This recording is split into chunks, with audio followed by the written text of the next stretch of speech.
and good morning everybody. How are you guys doing? Hope you're in a fantastic morning, afternoon, evening, wherever you are. Getting my tongue twisted. Wherever you guys are in the world, hope you guys are having a fantastic morning. We are back, we're live, we're streaming once again, obviously. Good evening. Yes, it is evening in some parts of the world as well, but getting my tongue all tied up. At any rate, we have a long stream today. Obviously, you guys, we're going to be playing in Tilted Tuesday a couple of times. We have a portion sponsor. We're going to have some drama for the great RChess enjoyers as well. So we have a lot of stuff coming up. Going to be a lot of fun. Before we get to articles and everything else I'm going to cover before Tilted Tuesday, I'm just going to start with a warm-up, a puzzle rush, and then we'll go from there. So that's what we'll do. Drama, yes, exactly, you guys. So let's start with a puzzle rush. I'm just going to go do a quick 3-minute one, just warm up for Title Tuesday, and then we'll jump into some articles and everything else. Yeah, let's checkmate, checkmate, checkmate, checkmate, checkmate,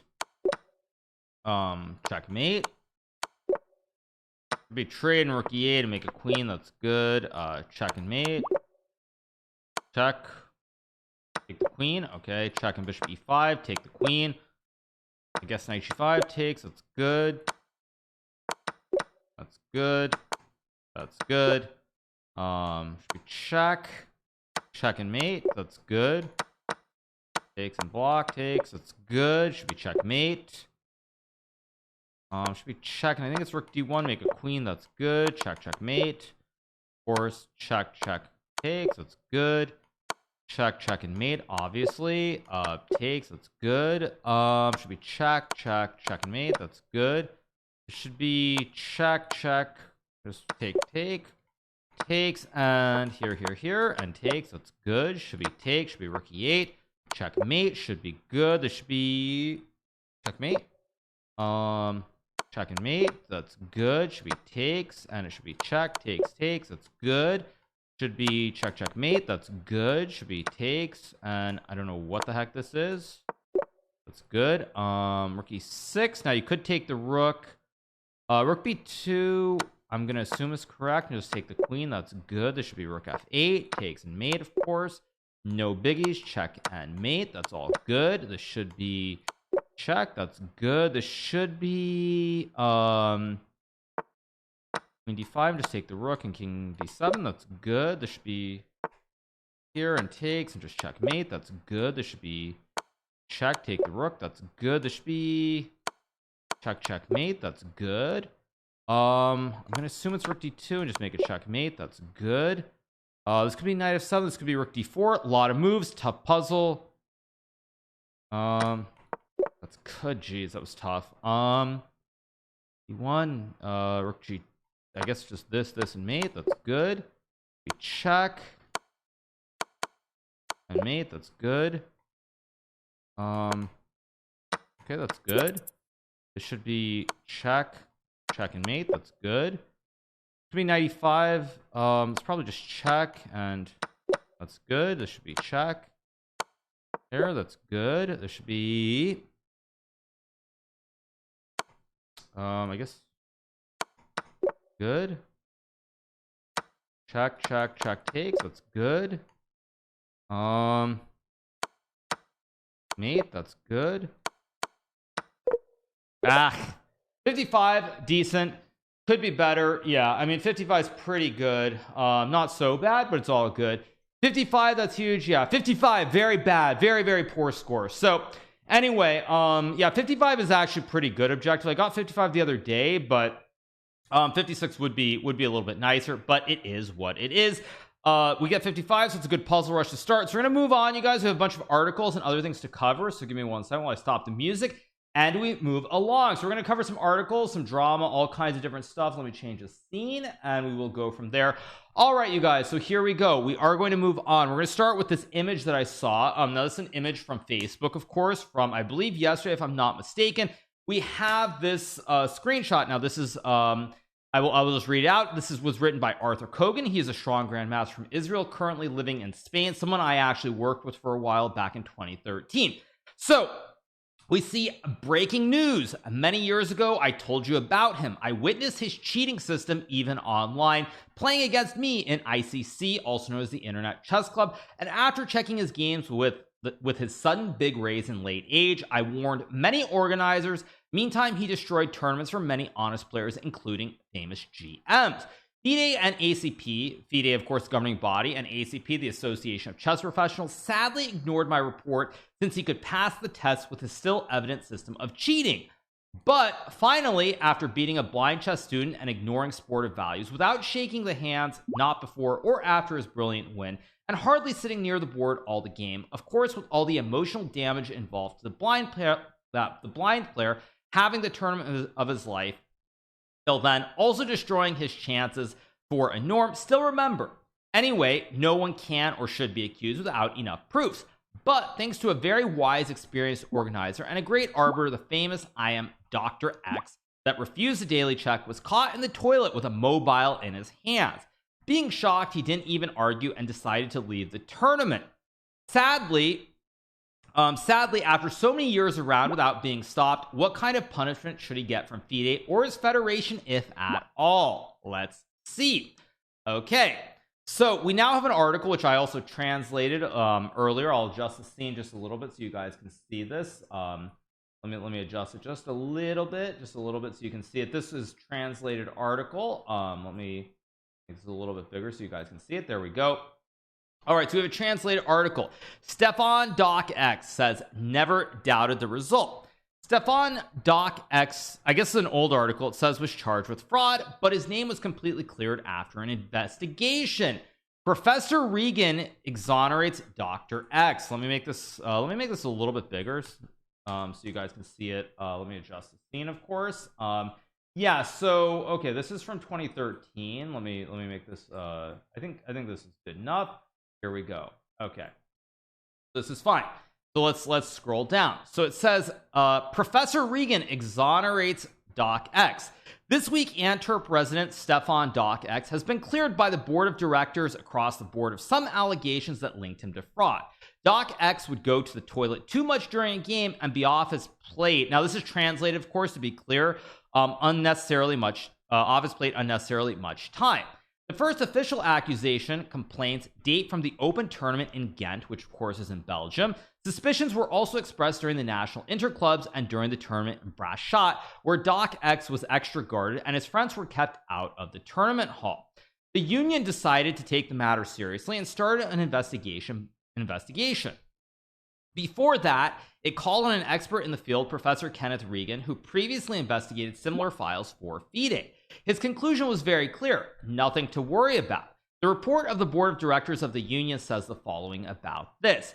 Professor Regan measure the strength of the moves played to determine the intrinsic strength with which a player performs. If an exceptional performance was established, it was compared with arbitrator reports on the player's actions during the game. It is not uncommon for players at 2500 level to set performances ranging from 2900 to 3000 elo. Even performance of 3300 can occur if a player gets a known variant on the board and is prepared for it, for example using a planning engine. The analysis showed that Stefan Docx did indeed play very strongly during the national interclubs, but not to the extent that was statistically relevant to accuse him of fraud. The strongest games Stefan Docx played were against lower rated players and could not be reconciled with arbitrator reports of suspicious action. Performance was normal against stronger players. The games played during other competitions were also normal. The strongest game was played after analysis against Robert Sherman's during the Braschaat Open 2013 with a performance of 3300 elo. However, conditions were so controlled that foul play was excluded here. It was therefore decided not to initiate proceedings against Stefan Docx. Now, there's a reason that we're covering this, you guys, because this is an article 10 years ago, which means there was an investigation into this player regarding cheating. Now, based on what we just saw, the post from yesterday by Grandmaster Arthur Kogan is saying very clearly that there was that something happened. I believe there was a tournament in Spain. I think it was Benidorm, if I'm not mistaken, very, very recently. Docx, hopefully the name of my friends has now also been cleared. And it says, I knew nothing was wrong. Docx himself indicated in a short email conversation that he was relieved by the decision, but immediately added that he had never doubted the outcome. According to him, the complaint was mainly the result of some frustrated professional chess players. I knew that there was nothing wrong, and because I had my parties checked by engines myself, I also knew well enough that my parties were not really full of top choices, except for my match against Robert in in Brashot, where I apparently played at level 3300. Secondly, I play for pleasure. I'm not a professional chess player and should not earn my living with it. That is why I did not go against these things and people hard. As a professional chess player, this would of course have been more sensitive. Now that the matter is over, he hopes to fully focus on his playing level again. For the rest, he hopes that the name of his friends has been cleared and that the union can respond adequately to such matters. All in all, I hope that something good has come out of the whole thing and that the Belgian union has now set up some rules and guidelines for such matters in the better treatment for the future. I would like to say that I was sorry that my friends Alain Talon and Patrick Vandevort have been discredited because they were kept out of the game room during the Brashot tournament while they have been following me for 20 years and I've done nothing wrong at all. I know that that affected them too. So anyway, you guys who are wondering, this is an article from 2013 about a player, Stefan Docx, where they say there were suspicions of cheating and he was completely cleared by Professor Kenneth Regan, FIDE, and maybe the ACP as well. So he was completely cleared 9 years ago, nearly 10 years ago. He was completely cleared, but then it turns out that apparently, if we look at this tweet again from yesterday from the very strong grandmaster and trainer Arthur Kogan, that apparently something has happened in this tournament, in a tournament very recently in Spain. I believe it's a tournament in Benidorm, which he played in. And what happened? Stefan Docx was cheating. Has anybody checked on Jeremy JPEG? Very funny in the time of Nick. Very funny. So 10 years ago, basically, there were apparently people who thought that this player was cheating. He was completely cleared by the professor and everybody else. And now apparently it comes to light that apparently he has in fact been caught here in a tournament in Spain in the year of 2022. So I just thought I would cover this because this is a fairly relevant topic. Obviously, people are worried about such things. So they played chess 10 years ago. Very funny, you guys. So very, very, very serious. And it does make you wonder about a lot of different things. So this is the first article we want to cover. Now we're going to move on a little bit. And we'll keep going. 2022, 2012, what's the relation? Well, the relation is that in 2013, there was this, there were apparently allegations. People thought this guy might be cheating. FIDE investigated. Professor Kenneth Regan checked it out. Completely cleared. Nothing suspicious. Nothing going on. And now based on this tweet from the Israeli Grandmaster Arthur Kogan, it appears that he's been caught. They say the famous in Arthur Kogan's word, it says, thanks to a very wise, experienced organizer and a great arbiter, the famous Docx that refused to be checked daily was caught in the toilet with a mobile in his hands. So if we look at what Arthur Kogan has said, yeah, Arthur Kogan he's a famous trainer. He's Israeli Grandmaster. I worked with him back in 2013. And it's saying that he was caught with a mobile in his hand. It says being shocked he didn't argue and decided to just leave the tournament immediately. He was watching TikToks. Yes, exactly. So at any rate, this is the first thing. Why do we care? I mean, this is people care about these things for obvious reasons. Moving on, however, we're going to move on to some other stuff. We're going to change the tone. We're getting to more positive, happier stuff. And here we go. We're gonna change. Let me change the scene just a little bit. Makes it a little bit. Actually, no. This is good. Let's make this a little bit bigger. And here we go. We'll start. We're gonna move into happier topics. So next up, we're gonna have an article that I'm gonna get to in a second. Before we get to this article, though, I want to start this with a fun story. So the other day, maybe it's more like a week ago, I was talking to a good friend of mine in England. He is the CEO of a biotech company, someone that I've spoken to. He's also an international master at chess. Anybody in the UK would obviously know who he is. But at any rate, I was talking to him. He's like, okay, you know, I know you're good, but I want to play you at Bullet on Lead Chess. So I actually went on Lead Chess. I played him a couple of quick Bullet games. We were talking about Bullet ratings, all sorts of different stuff. And then he said he had also been helping this girl in the UK whose rating on Lead Chess was 2400. And then sure enough, maybe like 2 days later, she actually played a tournament. And this is what leads into our article. Actually, before I get into the article, one other fun fact that I want to talk about is that when I was talking to him, he said that if he could get his Bullet rating on Lead Chess up to 2900, he would be happy and he could just quit playing forever. Whereas in reply, I responded like, if my Bullet rating was on Lead Chess was ever 2900, I would probably want to jump off a bridge. So at any rate, here we go. This is a much more positive story. Chess, 7-year-old breaks record to share English women's blitz title. Here we go. yeah, I basically said if my bullet is 2900, well, I'm not happy with that at all. So here we go. We go with Harrow Schoolgirl lowers the age record for a national women's champion by more than 4 years after sharing the crown. Bodhana Sivanandan earned a place in the record books last Saturday when the Harrow Schoolgirl, just 7 years old, tied for second prize in the United Kingdom Women's Blitz Championship at Leamington Spa. As a joint winner of the English title, she broke the existing age record for a national women's champion by more than 4 years in a remarkable performance against opposition led by internationally seasoned rivals. The open winner was Elmira Mirzoeva, 41, a former Moscow women's champion, now resident in London and playing under a neutral FIDE flag. Sivanandan, a point behind, shared the English oh, I'm mispronouncing it. Sivanandan, am I mispronouncing it? I mean, maybe I am. Sorry, I'm American. We mispronounce everything. So anyway, Sivanandan, a point behind, shared the Sivanandan, a point behind, shared the English title with the Sussex-based Kamil Hiroshenko, 20, who as a Ukrainian was the 2019 World Girls Under 18 Blitz champion. Blitz was defined as 3 minutes per player for the entire game, plus an increment of 2 seconds per move. All right, here we go.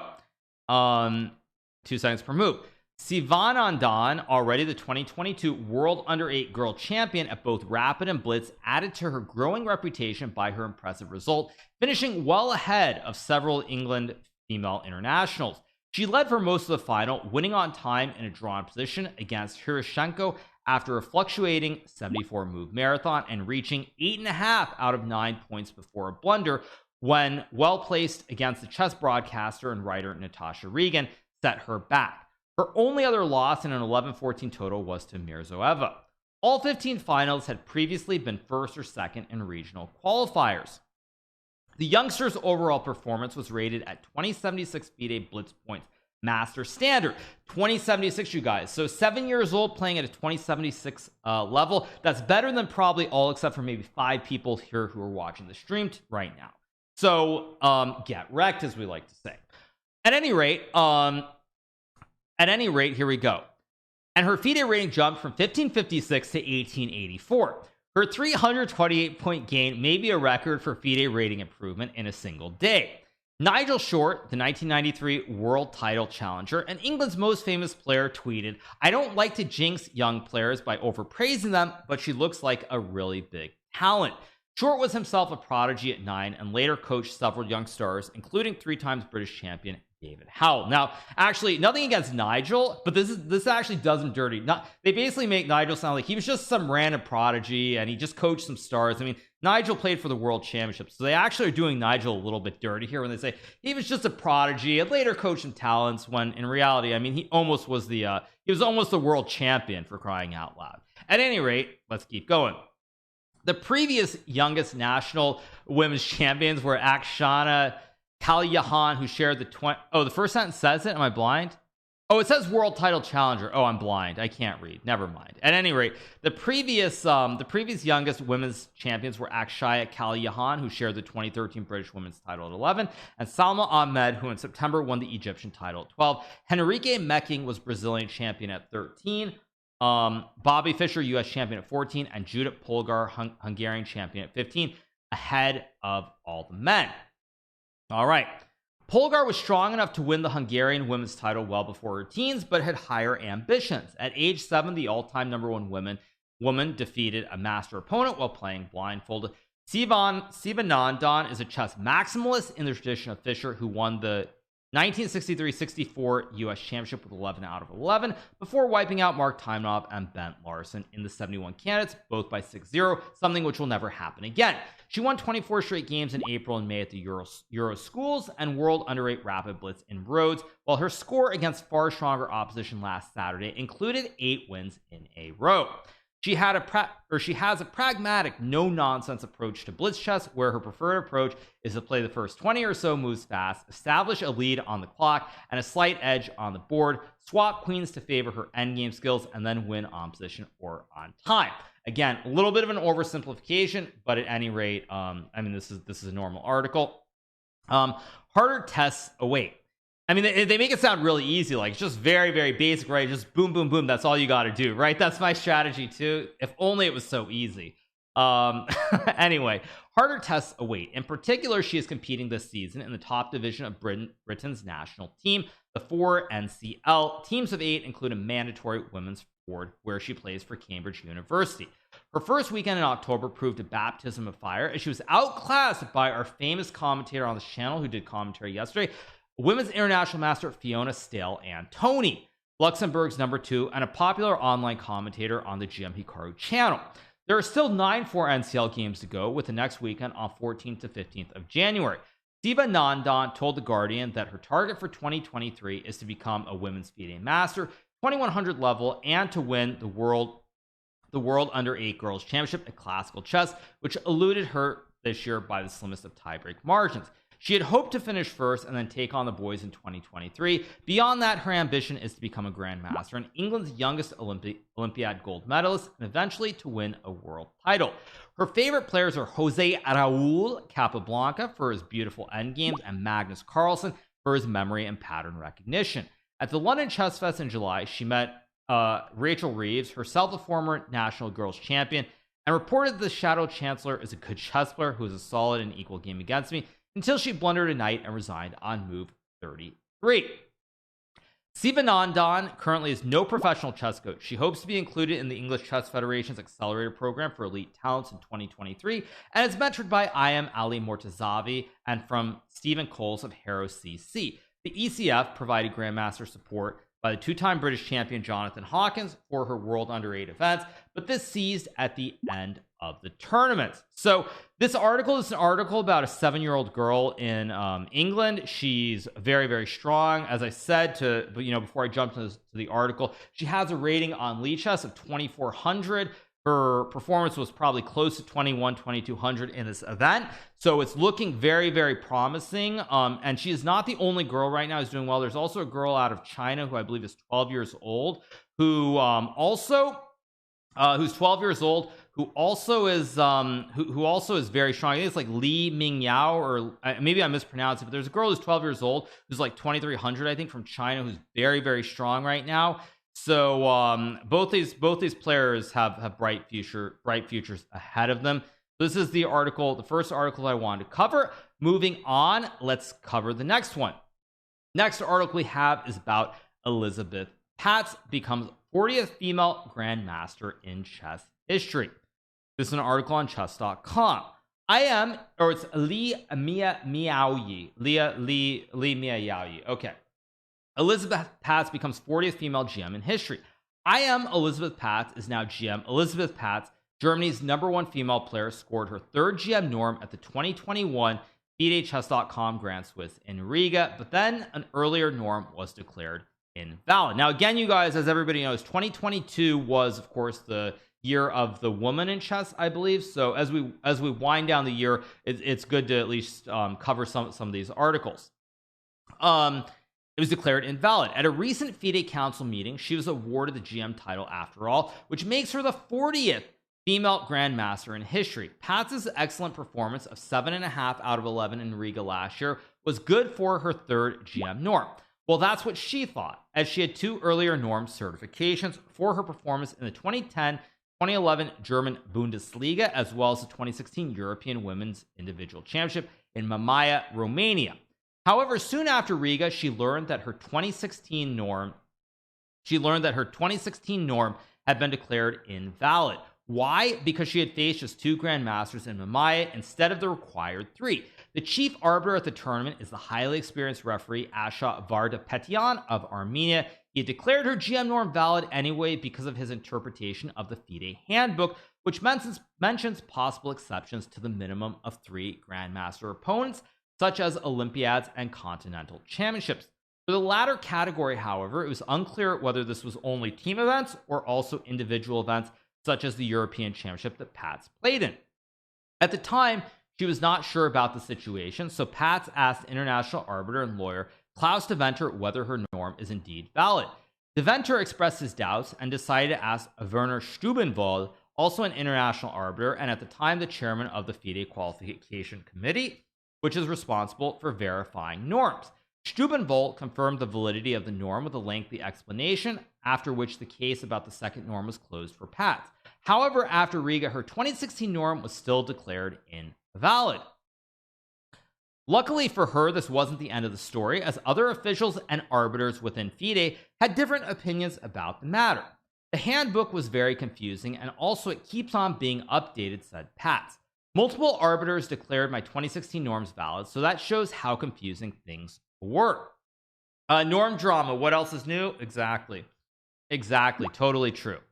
In March of 2022, FIDE postponed their decision to a meeting in Chennai in the summer alongside the Olympiad. While the decision about Paetz's title was postponed once again in Chennai, stricter regulations regarding norm certificates were introduced. For instance, from now on, a certificate still stands as valid if it hasn't been contested for a period of 3 years. A sportsman shouldn't be punished for a mistake by an official, said Paehtz, and FIDE ended up agreeing with her. At the November 25th FIDE Council meeting in Jerusalem, it was decided that she deserves a GM title after all. It is not unfair, said Paehtz, considering the reasoning behind the Olympiad exception.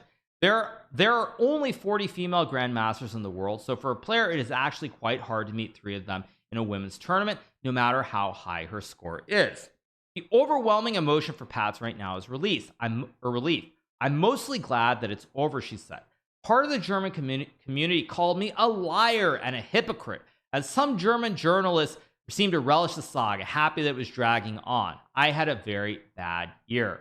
Very sad. That's sad, actually. That's sad, isn't it? I mean, that's really sad. Liar and a hypocrite. Man, really? Sad. Paehtz is known in Germany as outspoken and opinionated. In 2019, she left the German national team demanding equal condition for the male and female teams regarding training opportunities and budget. A year later, she returned after the German Chess Federation had indeed created equal conditions for the teams. It is one of the episodes she writes about in a recently published book in German, Werden vor letzten Fehler macht gewinnet. The winner is the one who makes the next to last mistake. A quote by GM Savely Tartakauer. Sorry if I mispronounced that. Of course, like, I don't speak Deutsch, so it's what it is. Horrible German. Okay. What happened to me regarding my GM title is a good example. It showed we need to avoid making certain mistakes in the future, she said. I am mostly happy that now there is no discussion anymore. All right, below is a list of the 40 female grandmasters who are all still living, so that's great. All the women who become grandmasters are all still alive. All of them are alive. There's Nona Gaprindashvili, Maya Jabur-Danidze, Susan Polgar, Judith Polgar, Pia Kramling, Zi Jun, Zhu Chen, Humpty Canero, Stefanova, Kosniuk, Pen Zhaoqun, Zhu Yua, and many, many more. But Elisabeth becomes the 40th grandmaster. Women live longer than men. Well, I mean, there were men who were given the title, I think, at the first FIDE Congress, maybe like 1950. I think there were like 13 GMs who were given the title, and they had all like died. Like Jose Raul was one of them. I think there were several others as well. I don't remember the whole list, but at any rate, there were men who were given it. But yes, women do live longer than men. That is also just a statistical fact, so it is what it is. All right, so let's move on. There's apparently a big article that I need to cover as well, so let's change. We have a tweet here. From ChessBase India, and this tweet is in what might be the biggest sponsorship deal in the history of Indian chess. Arjun Erigaisi signs a rupees 12.4 crore US 1.5 million deal long-term with QuantBox. So let's cover the article as well. Let me change the scene or adjust it a little bit, and let's make this a little bit bigger. Or do I have more space? No, I don't. Okay, so let's make this a little bit bigger, and here we go. Okay, so let's cover this article as well. Arjun Erigaisi signs a rupees 12.4 crore 1.5 million long-term sponsorship deal with QuantBox. Arjun Erigaisi has had an amazing year 2022 for his chess. He won the Tata Steel Challengers, the National Championships, the Delhi Open, Abu Dhabi Masters, Deathmatch 2.0, Tata Steel Chess, India Blitz, and much more. From a rating of 2632 in classical chess, he has pumped up his rating by almost 100 ELO points to reach the top 25 in the world. In spite of such overpacked performances, one question that was on everyone's mind was, Why does Arjun not have a permanent sponsor yet? Well, as they say, all good things take time to happen. That's exactly the case with Arjun, as he has landed a long-term sponsorship deal with QuantBox Research, which might well which might well be the biggest ever in the history of Indian chess. Now, first things first, obviously this is not the biggest, well, I can't say obviously, but I find it I would say like with 99% certainty, I think the boss for sure has to have gotten bigger sponsorship deals in India than Arjun. Like I mean, if Vishy has never had a deal worth 1.5 million, considering the literal god that he is in India, I will probably eat a hat. I'll just say that I probably will eat a hat, no joke, because there's no way that Vishy has not had, I mean, Vishy is literally a god. So a 40 million contract for Vishy, that wouldn't even shock me. But at any rate, let's keep going. Let's keep going. So yeah, all right, thanks so much, Grandmaster Gary, for the raid with 127. Thank you so much. 2022, the year of Arjun Erigaisi. Promise recorded, I mean, there's just no chance, just no chance, but still, I mean, that's not to like minimize it at all. Okay, Arjun with his mother and trophy at the completion of Tata Steel Blitz 2022. The year 2022 was one of the finest for Arjun Erigaisi in his chess career after his performance at the World Rapid and Blitz 2021, which ended on December 30th. The 18-year-old made a very big decision that he would stop attending college and devote all of his time to chess. There's something about Arjun where the boy looks calm from the exterior, but internally has tremendous willpower. With this big decision, he wanted to ensure that 2022 would be that kind of year he was looking forward to in his chess career. As of January 2022, Arjun's rating was 2632. This is how he did in 2022. Nihal is greater than Arjun. I don't think so. I'll talk about you know, broad strokes once I cover the article. I've already said it before, but let's keep going. Number 1, winning the Tata Steel Chess Challengers in Vaikonze with a score of 10.5 out of 13 and gaining 26.5 ELO points, complete domination. This also ensured that Arjun gets to play in the Master section in the Tata Steel Masters 2023. Winning the MPL National Championships of India with a blistering score of 8.5 out of 11. He tied with Gukesh but edged him out on tie breaks. Indian players are often considered underrated. The fact that Arjun played the national championship with a rating of 2633 and gained 11 ELO points was just phenomenal. Buddy Pranav is not stronger than Arjun, but Buddy Pranav has potential to be 2600 plus. At any rate, let's keep going. The Delhi GM International Open 2022 was a strong open tournament. Arjun played some excellent chess, scoring 8.5 out of 10, gaining 9 ELO points, and once again edging Gukesh and Harsha Cody on tiebreaks. Okay. Number 4, Arjun at the 44th Chess Olympiad played for board 1 and remained undefeated, scoring 8.5 out of 11. He won the silver medal for the country on board 3 and scored his first win over 2750 plus GM in classical chess. I believe that would be Lenier Dominguez of the United States of America. Next up, we have number 5. One of the biggest wins of Arjun's career, as he crushed the competition at the super strong Abu Dhabi Masters, scoring 7.5 out of 9, gaining 22.4 ELO points, winning $15,000 and beating strong opponents like Raunak Sadhwani, Wang Hao, and Anton Gijara. All right. Number 6, Arjun reached the final of the Generations Cup, where he battled against Magnus Carlsen. En route to this performance, he beat Laquang Liam, Christopher Yu, and many other strong players. All right.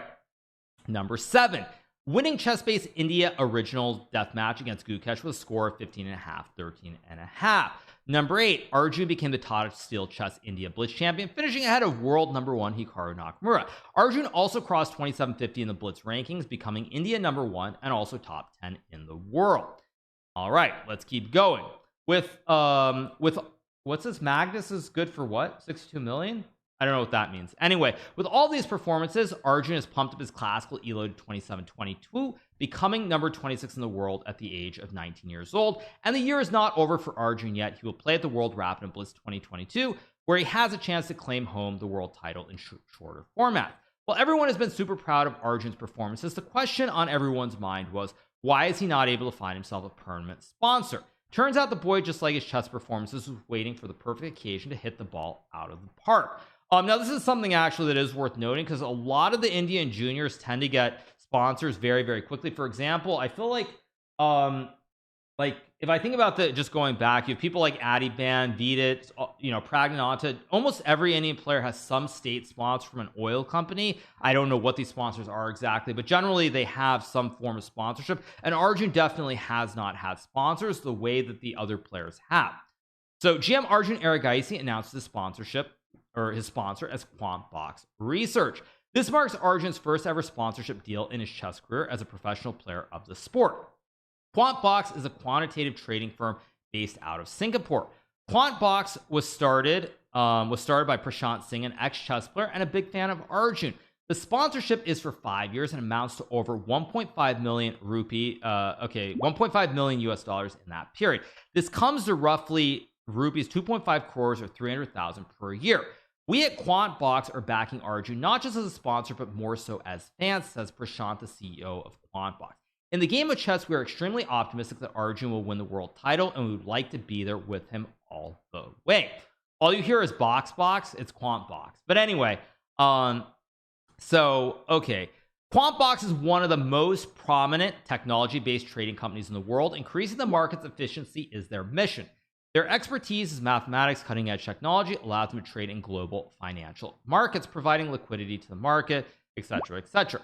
Chess and QuantBox share a common theme of strategy, problem solving, and agility. Box is just a huge Arjun fan. Good one. The press release of Arjun's sponsorship deal states, QuantBox is honored to be the sponsor of Arjun. Every member of QuantBox is a chess fan and is recruited as they are the top minds in the world. Coming from his recent victory in Tata Steel India Blitz, Arjun says, I'm so happy that QuantBox has decided to sponsor me and grateful that they share my vision in me becoming world champion. Arjun currently 19 years of age, has achieved a peak VOD rating of 27-28 and a world ranking of 20. He is touted to break in the top 10 in the world in coming years. The amount is sure to help Arjun have a strong team of seconds, top-notch technology, trainers, and much more to ensure his progress towards the top 10. The sponsorship deal of Arjun Erigaisi and QuantBox Research might well be the biggest ever sponsorship deal to have ever taken place in Indian chess. Now, again, I mean, to be fair, obviously they're trying to hype it up, but the picture of the next guy, I'm sure he's had a bigger deal. At any rate, some of the other deals which have been long-term in the chess world and their amounts haven't been disclosed are the 5-time world champion Vishy Anand, and Vishy Anand had a long-term association with NIIT. Of course, again, we know that this deal is more. It's probably like many more bags. At any rate, Nihal Sarin signed a long-term contract with Akshaya Kalpa back in 2019.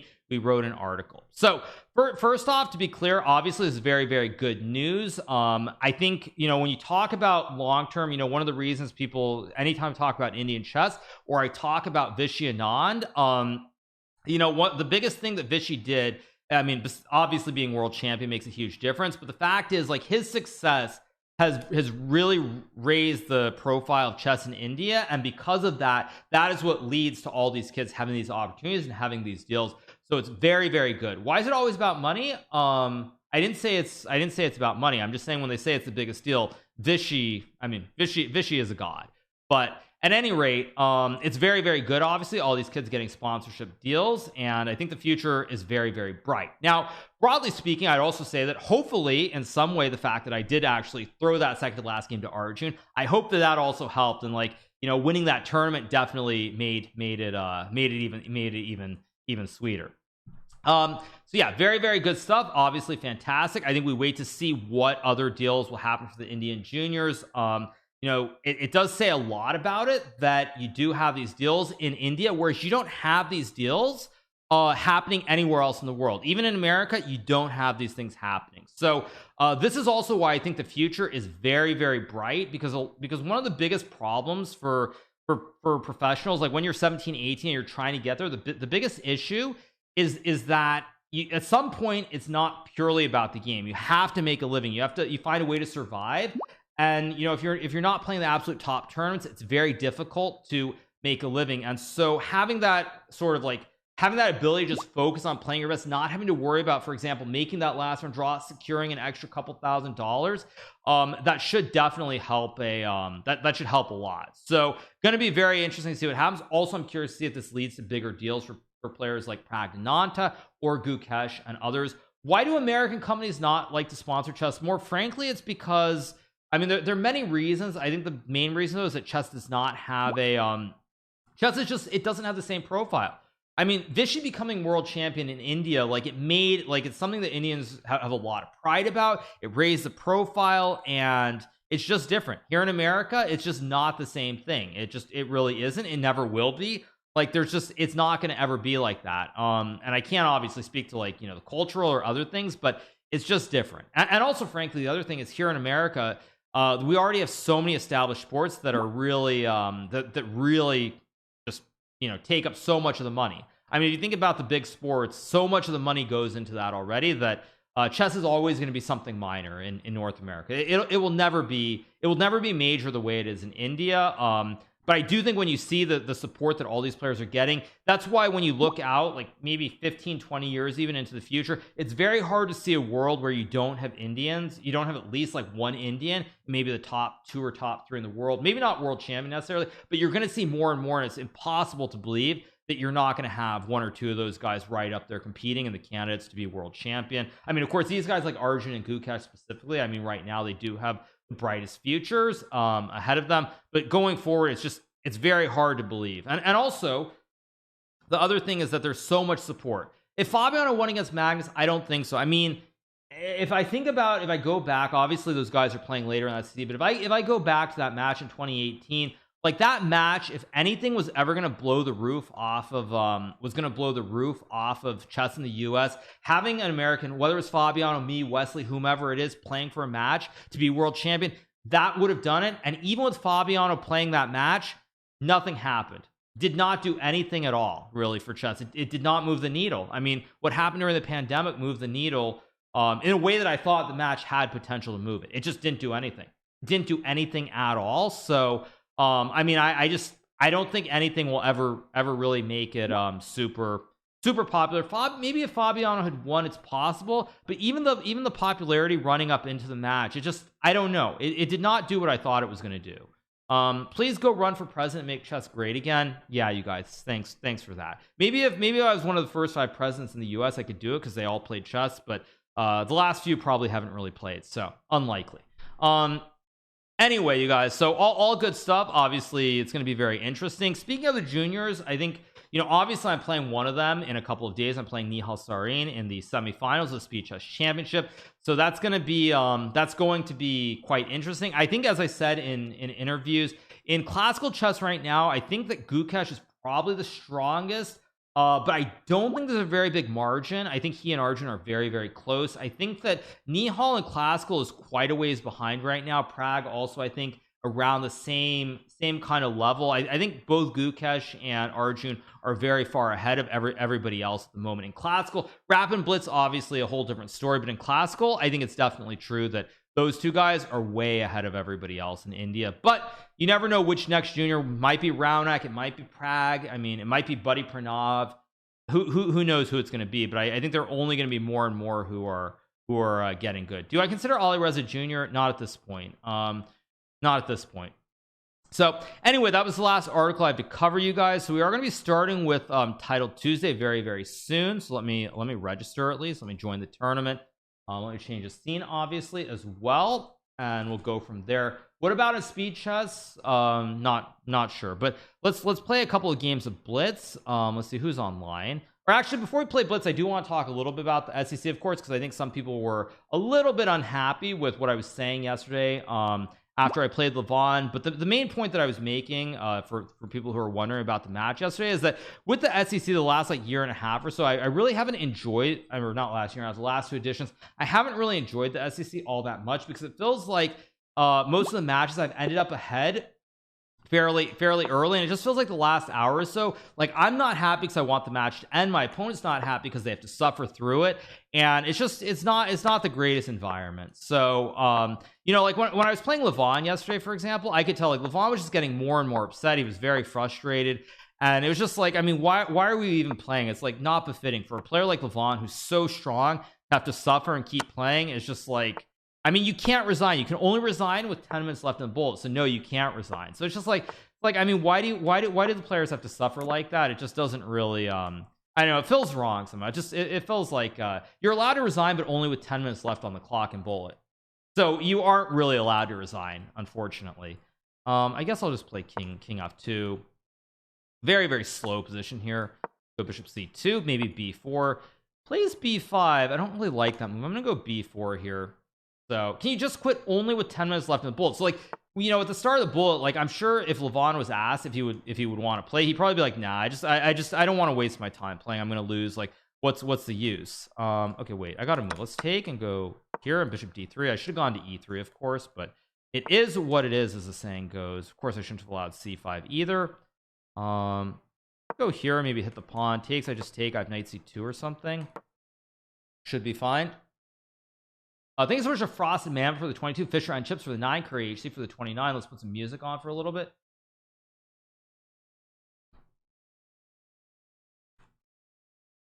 There is Tilted Tuesday, yes. Okay, goes c4. I think I'm gonna go bishop e2. I need to get this knight back to c2 at some point. I should be okay. Is there a sack here, like knight c4 or something? Feels like there should be some kind of sack here, but I'm down on clock. I don't really want to get super low here. Knight c2 is just a very dry positional kind of move, which I don't really want to play. I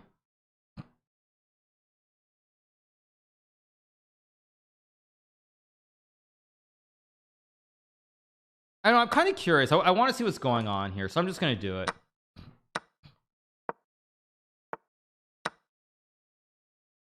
I mean, this might not work, but I have 2 pawns here.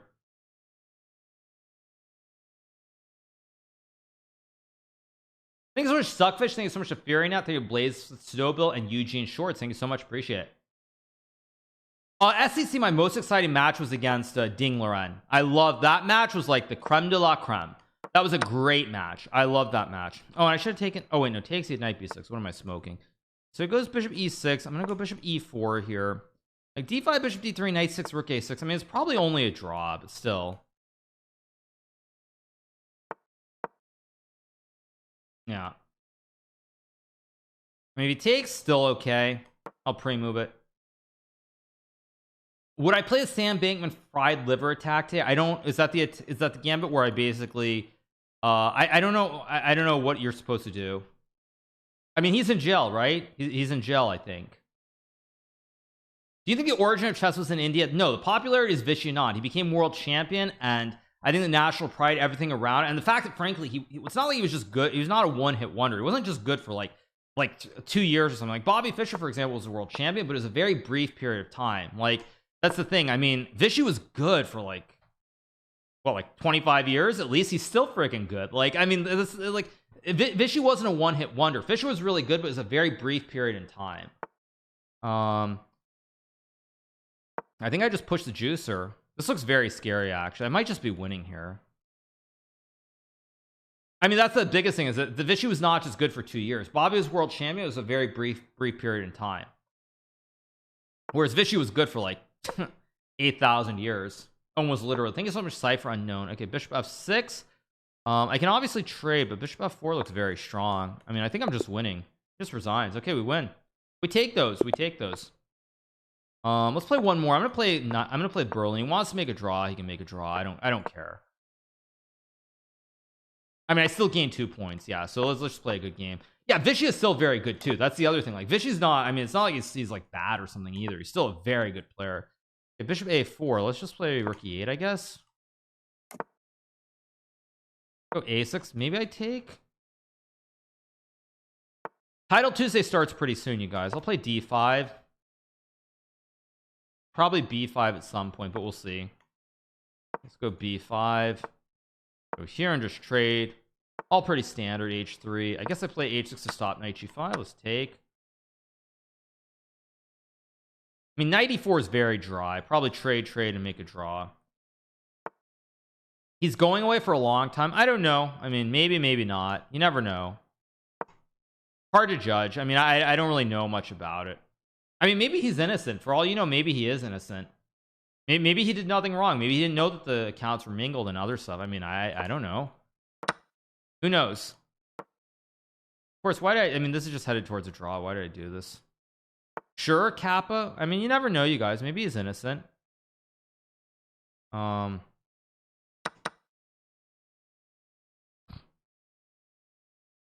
guess I'll play here and take. He already admitted to knowing. Oh, I mean, I don't know. I mean, I have no idea. This is very drawish, by the way. Plays bishop d2. Interesting. I'm gonna play rook d8. Drop back, trade. I mean, he gets bishop b3. I have knight a5 somewhere. I'm gonna go for knight a5 and hit the bishop.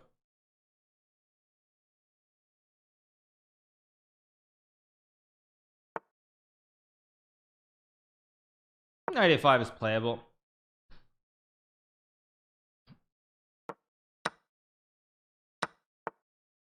Twitch recap is out. Oh right, yes, I have to cover my Twitch recap later. I forgot all about that. c5 is a move, but it's kind of dubious. It's not. How dubious is it? I'm gonna do it anyway because this is the last game before Title Tuesday begins, so I'm gonna try it.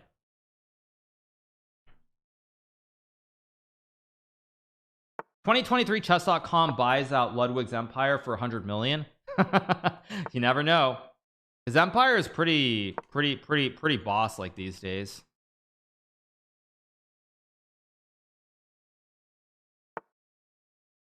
Okay, I don't like b3. c4 I just go rook d8. I think that's a mistake by Mr. Jose. Maybe mistake is too strong, but it's definitely not right. Oh, he had rook e6, which I missed also. He had rook e6. I can, or no, sorry, take. Never mind, I'm smoking something. Okay, so now the thing is, how do I outplay him here? I think I'm just gonna go bishop c7, target the knight. Take. Knight f1's logical. I'm definitely better here, but proving it is not gonna be easy. I'm gonna go c4, fix the weakness here, maybe.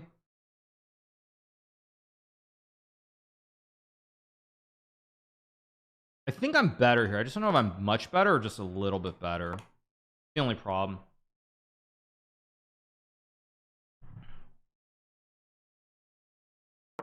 So I just take. Good luck today. Thank you so much. Appreciate it. Thanks. Okay, it goes bishop a3, logical. Rook d7 looks correct to cover, and I still have bishop d. I feel like I missed something though. I think that was wrong by me. Okay, let's go here to hit the pawn. I mean, bishops are very active here. Everything's very active. How do I feel about my chance? I feel as good as I'll ever feel. I'm gonna go here to hit the pawn. I mean, this looks scary, but maybe it's not. I can play rook d5 here. I should be better, but it's not trivial. Let's go here. b4. Okay. I guess I'll check. Here. Knight d4. So he's trying to draw this. Let's go here.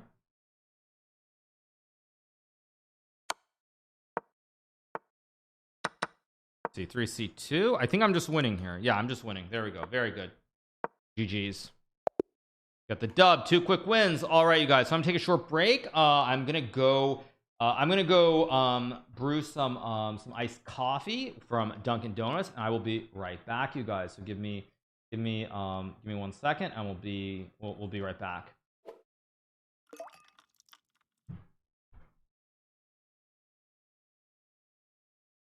Wait, why is it not letting me join?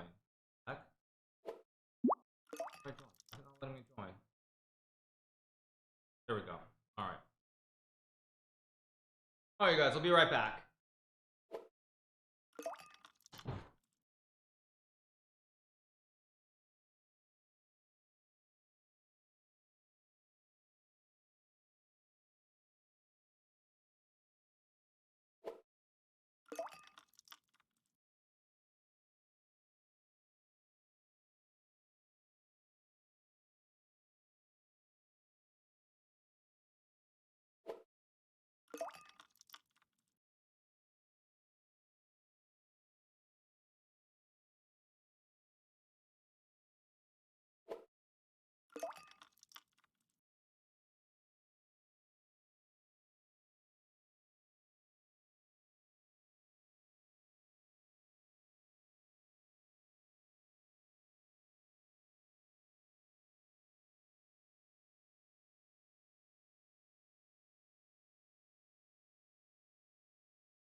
All right.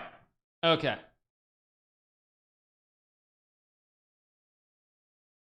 All right, you guys. So we're getting ready. So we're gonna be playing Title Tuesday. Give me 1 second. Second. All right. So here we go. Round number 1. Okay, let's play knight f3. Keep it simple. And we'll go from there. My eyes love this overlay. Thank you so much. Thank you so much to Revolver Bobcat. Thank you so much to Fretches. Thank you Virtual Vicar for the 32. Bob Rellis, Telemon. Thank you so much to Willie D's Knights. Appreciate it. All right, let's play b3. Keep it very, very simple. Yeah, we'll keep it very simple. Let's go bishop b2. So, all right. I guess I'll play c4, maybe e3, maybe d4. Board is very small. No, I think the board is completely fine.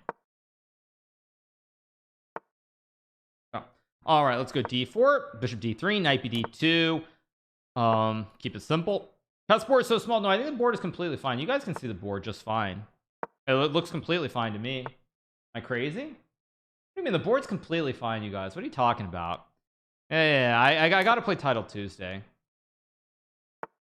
Okay, let's play Queen c2 here. I'll put the music on in a second as well.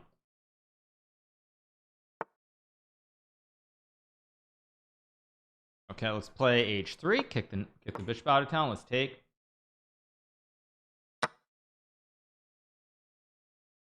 Okay. It's a little small. Well, that's life, you guys. We got to deal with it. That's how it goes. Play b4 here, maybe c5 at some point, maybe queen a4, maybe just queen b3 as well. Looks completely fine. I can also go c5 next move. Pretty good stuff. I think I'm going to play c5 here. So I have bishop a6. Weak structure here for black as well. This looks pretty good for me. Pretty good. It looks small on your mobile, but not desktop. That's how it goes. Thank you so much to Broken Logan for the prime as well. Thank you so much to Broken Logan. Are we dunking on these chess scrubs? Indeed we are. Let's go a4. Play rook a1. Pressure on the queen side. This should be pretty smooth for me. I really like my position here. Here's for Doc Education for the 26 months. Nice new layout. Hikaru gonna be dunking on people this Title Tuesday. Ha ha ha ha. Exactly. Yes. Here goes knight e4, which looks suspicious at best. Rook a7, he can cheese me with knight c5, so I don't really want to blunder that, but I think I'll just go queen c2, target the knight, and then I'll go rook a7, because knight c5... Oh, maybe rook a... No, knight c5, queen a3, he just goes back. So I want to sidestep this tactic, and I have rook a7. And now I'm looking very, very peachy here. These are just caught for the 46 months. The pun was funny. Ha ha ha ha ha. Indeed. He goes queen e8, which maybe is a good move, actually. Maybe. I don't think it's a good move. I'm going to play rook a6 to hit the pawn. And obviously trade, but I mean, this looks good somehow for me. Queen e8 was an important move, though. Without queen e8, it was time to resign already. Goes rook c8. How do I do this? I think I'm going to play queen b1. I don't even know which square to go to, but I think I want to line up the legendary triple stack or the Aliekin's gun on the a file here. That's sort of what I'm angling towards if I can get it. So let's see.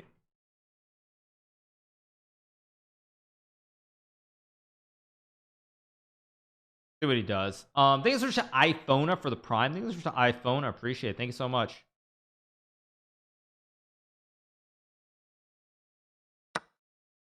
Aliekin's gun is bishops on c1 and g1. No, it's not. Duck chess is so 2022 with Duncan chess. Yeah. Okay, so now I go queen a1, and now they're problems here for black because he's got problems. I also have rook a7 to really put stress on the knight as well.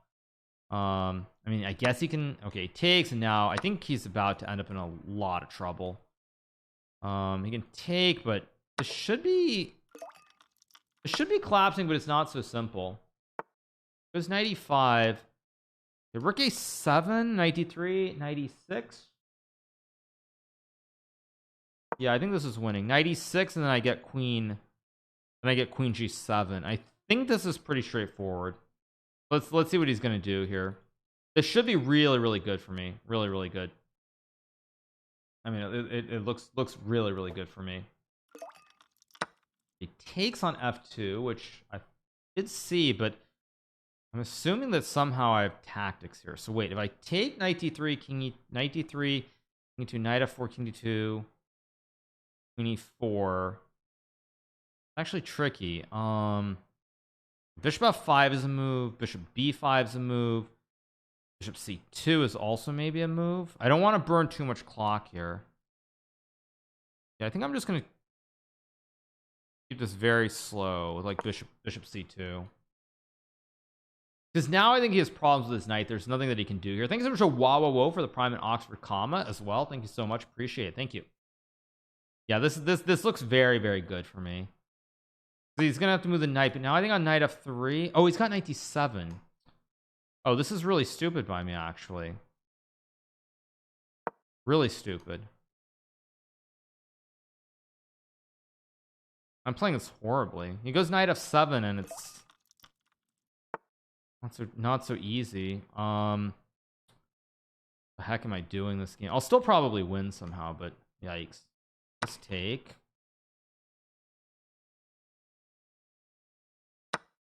Takes with a d pawn, which looks really risky because this opens up a new diagonal here. I mean, this 22. I guess I'll just go. I'm gonna go knight g5. I'm trying to get in. He's got no time. I mean, it's very hard to play here for black. Yeah, he's just gonna fall apart. Goes queen e7. I think queen e6 ends the. No, it doesn't end the game. Queen d2, rook d8, and I still don't have a way to break through. So I guess I'll go check. I have 6. I guess I'll just go here. He just doesn't have time here, and everything's gonna collapse anyway in a second. Go here, and yeah, now it all just collapsed instantly. These are flip flop for the 7 months. Thank you so much to Azera Zilla for the 2 months. I just take and check, and I mean, knight f5 is probably good enough, but king f8, I will just eat the pawn with check, and then I go back and knight d6. GG's. There we go. Okay, let's go check and check, collect the queen, game over.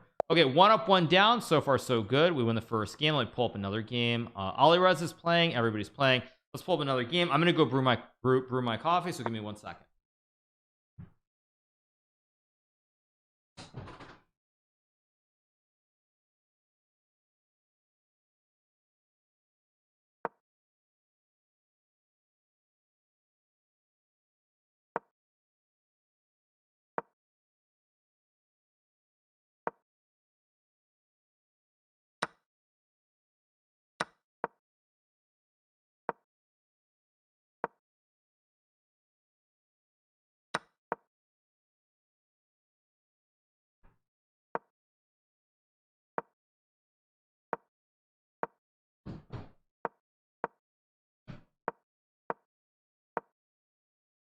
All right, you guys. Good stuff. Good stuff. Very good.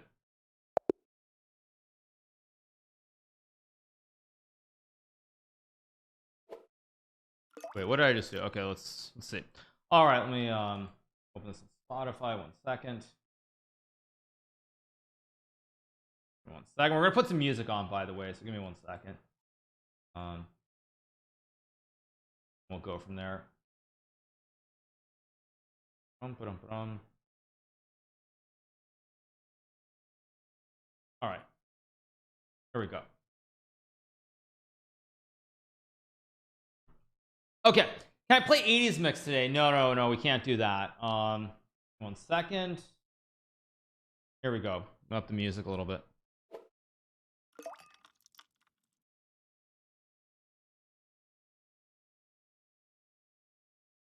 Yeah, 1 up, 1 down. We're off to a good start so far. 1 game, many more to go. Big shout out to a sponsor today. Of course, it is a Dunkin' Donuts for the sponsored stream for this period during Title Tuesday, obviously. So far so good. Yeah, it's iced coffee also. It's not bad. It's pretty good. Few games left in this round. Not that many. This is sponsored. Yes, it is.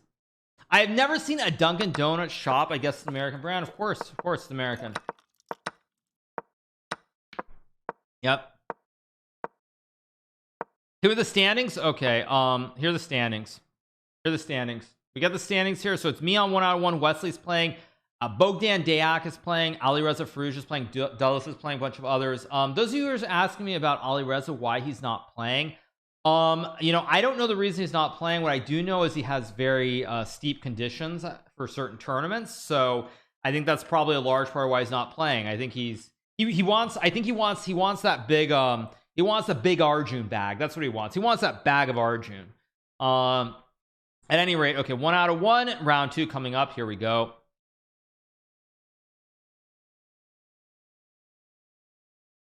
Here we go.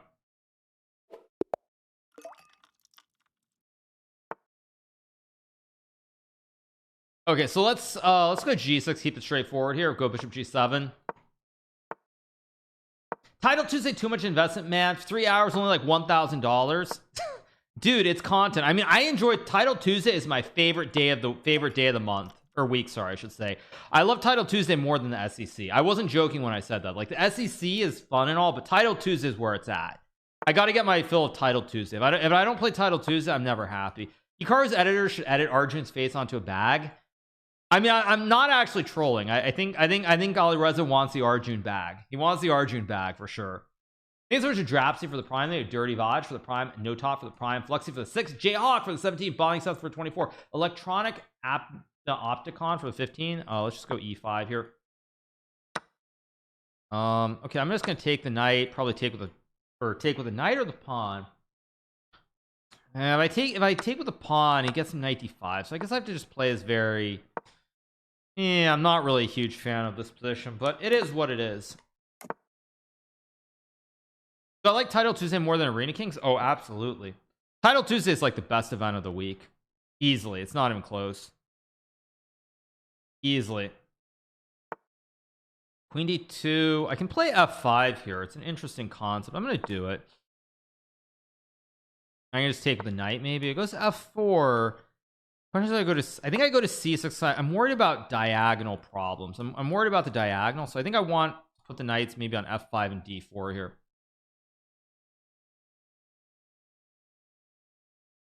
I like my position though. So let's he goes bishop f3.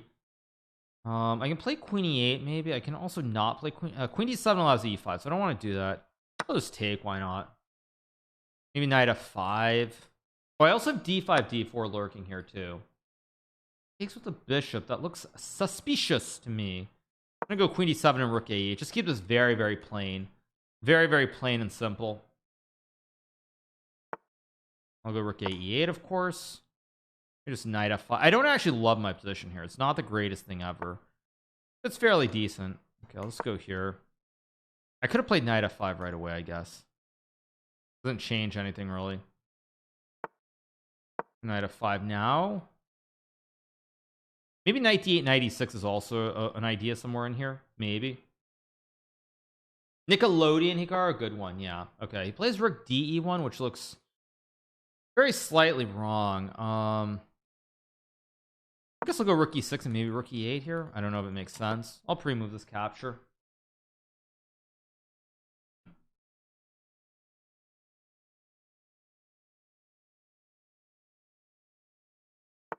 Plays queen d3. That looks wrong. That looks actually quite wrong, but I don't have a way to punish him, weirdly enough. If I go rook e8, he just takes. It's actually a very good move. Really don't want to play knight e7, but I think I'm just going to go back and sit on the position a little bit here. If he takes, I just take.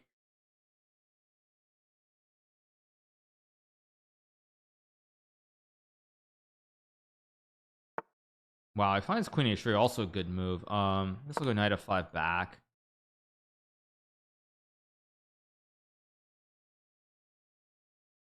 Knight d8 was also maybe a move. Maybe knight d8 was a move there. Don't know.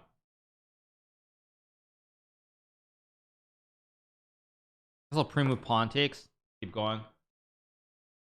Thanks so much, Riven Khalifa, for the prime. Thanks so much, Riven Khalifa. I appreciate it. Thank you so much. Bishop d5. Now that, however, feels like the start of a wrong plan somehow. I'll take and play. Go to d4 or b4. That feels. I guess I'll go to b4. Like, I feel like I'm starting to get something. I don't know what exactly I'm getting, but things are a little bit loose here. Slowly. Feels like just slightly loose. Not like anything special for me yet, but it's a little bit loose here. He's also way too slow, way too low on time. Here's just a buck naked for the 21. Thank you to Mr. Meekin for the 15, and Toxic Tactics for the 11. Westerlands for the 24 months. Thanks so much, Westerlands. Appreciate it. What is he doing? I mean, this guy's like so slow. Like, this just isn't gonna work, bro. Queen d8. I just want to sidestep any tricks. G4. Okay, now I think I go knight d4 though. Now it starts to get messy. And now I have to start moving quickly. But f4 is hanging too now, which it goes f5. That doesn't look right either. I should be winning here somehow. It's just a matter of precise play, which is required. If I take and go knights, if I take and play like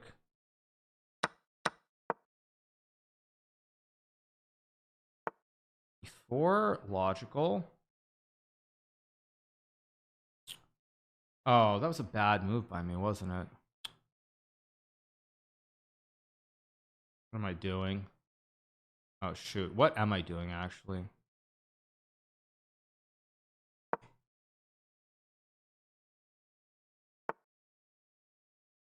Play queen c6 maybe?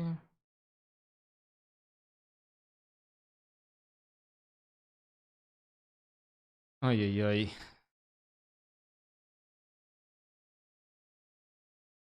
Queen e7 is also a move, I guess.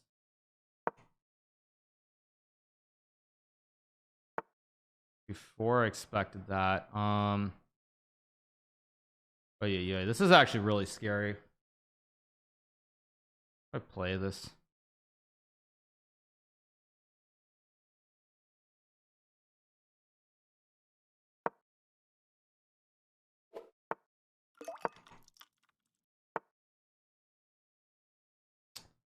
Unbelievable. Yeah, I'm like in a lot of trouble here. This is ridiculous. Oh my god, I just blundered again. What the heck?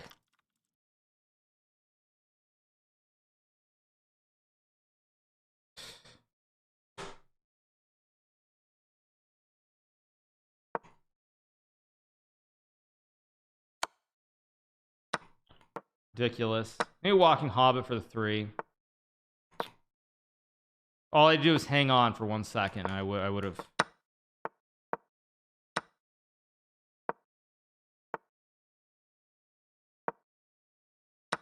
Now I hang this too. What the heck?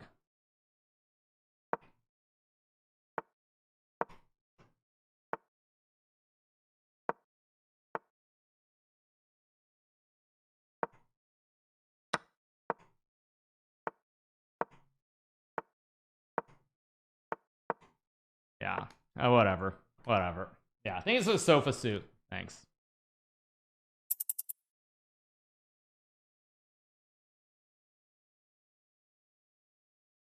Yeah. Whatever. Let's move on to the next game.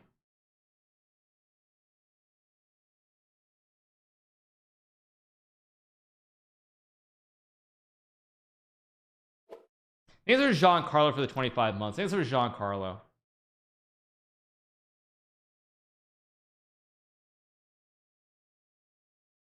Watch some other games.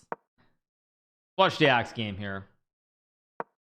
Okay, so what's going on here? White should be a little better. You can trade, go g5, king e4.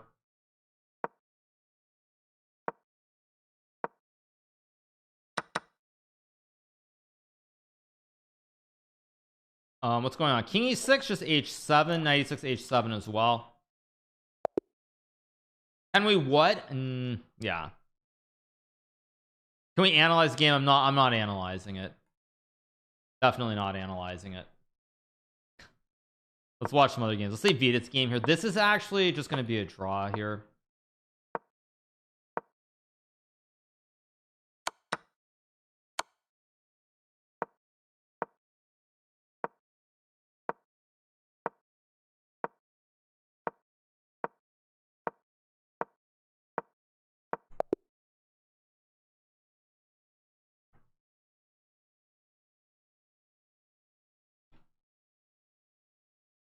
Not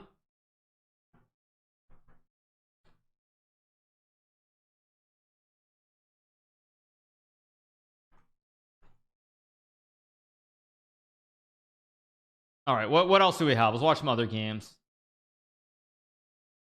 The mechanics game, king versus king, nothing too surprising. Still no VODs enabled. What do you mean by that? I don't know what you mean.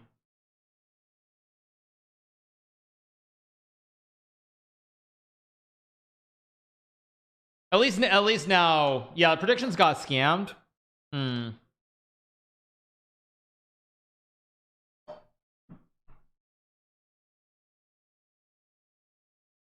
Play e4 here. Keep it simple. I'll just try to win this game fast. We'll move on. Actually, they changed the tiebreaker system here too. The knight c3 and d4. Play French. Let's just take with the knight. I guess I'll play bishop g5. If he takes, I take. Play e5 and bishop d2, bishop d3. This is the McCutcheon variation of the French. Just takes, queen g4, bishop d3.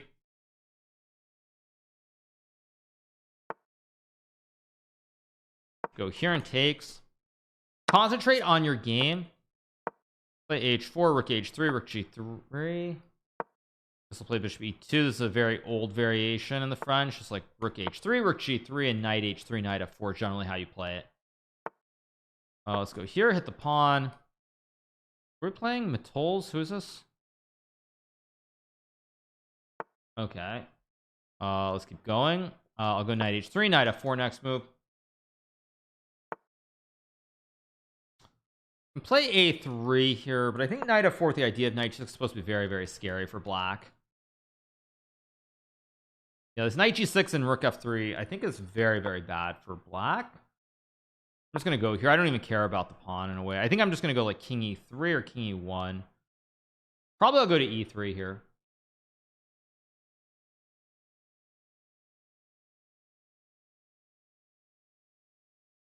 Oh, this is not Casper. I'm not playing Casper Pierun. King e8. Let's go knight h5. Hit the pawn. So takes, king e3, and knight f6, knight g7, queen f4. All very, very straightforward here.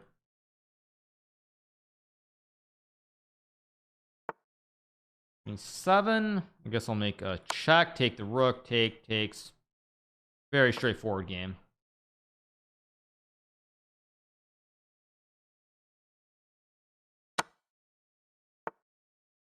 I don't really want to trade, but I mean this has to be winning with the weak pawns everywhere. Hard to believe this isn't winning. This will go rook b1, rook b7, bishop h5. Go here. Thank you so much, Vader. Thank you so much. I am Tiberius. Let's go bishop h5, and that should be the end of the game, I think. Barring something crazy. I have rook f7, a3, etc. Just take and very straightforward. All right, we got the win 2 out of 3. Let's see who else is playing. Let's watch some other games. Thanks so much to Ozzy for the 15 months. Thanks so much to Ozzy. Let's see. Fair Play is playing against Gareev. Very complicated position here.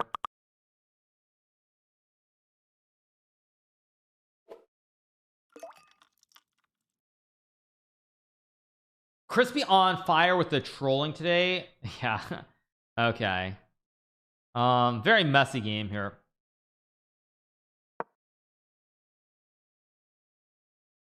These are the super staff for 29 months. One thing that is kind of crazy though is that Ali Reza is playing. I mean, he plays Title Tuesday, but he doesn't play like the over the board tournaments, which have like the big prizes. So it's a very weird situation. These are the best food in town for the 8 months. Appreciate it. Thank you so much. There's an Ordinary Otter for the 3 months as well. Thanks so much, Ordinary Otter.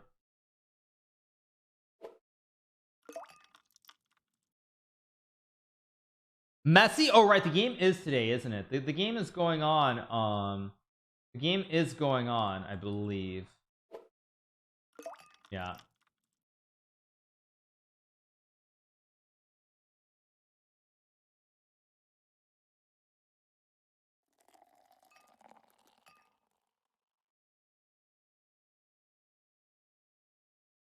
So it's in 3 hours. Okay, thank you, Flying Steps with Prime. Let's see who else is playing. Not Weasley, sorry. Wesley is in the trouble zone here against XDB. Is this Christian Hernandez? This is the Cristobal Hernandez or somebody, right? Who's this dude? This dude is good, but he never plays, or he didn't have the chances, or maybe it's a different one. Never mind, it's a different Chilean GM. Of course, it's not the most famous Chilean GM, also known as Nihal Sarin. Thanks so much, Bosberg, the 20. This layout is a bit weird. Well, you guys, this portion of the stream is being sponsored by Dunkin' Donuts, you guys. Make sure to check them out. Dunkin' is taking the mystery out of making great tasting iced coffee at home. Dunkin' cold at home coffee. All you have to do is brew it in your hot brewer and you put it on ice. So they gave me this Keurig they gave me a Keurig machine. It's got like the Dunkin' branding on it. It's pretty cool. I made myself some iced coffee while we were waiting for the tournament to start. So yeah, it's all good. It's all good, you guys. Click the link in chat, by the way, or the panel below to get your hands on Dunkin' Donuts cold to make delicious iced coffee at home, you guys. White is still doing well. Rook A4, Rook B4, and Wesley's in trouble. Wesley is in trouble. How's it going, Josmic? Thank you so much. Appreciate it.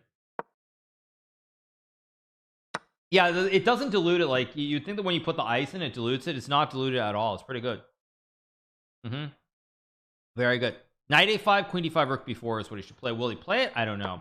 Not gonna lie. Okay, Knight C4, Knight A5, Rook D. Wesley's trying to Wesley his way out of this. Knight A3, Knight A5, maybe. I think Wesley's gonna win the game now. Yeah.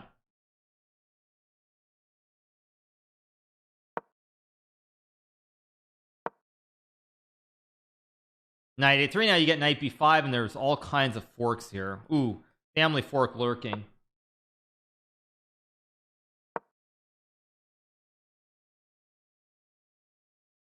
Uh-oh, fork.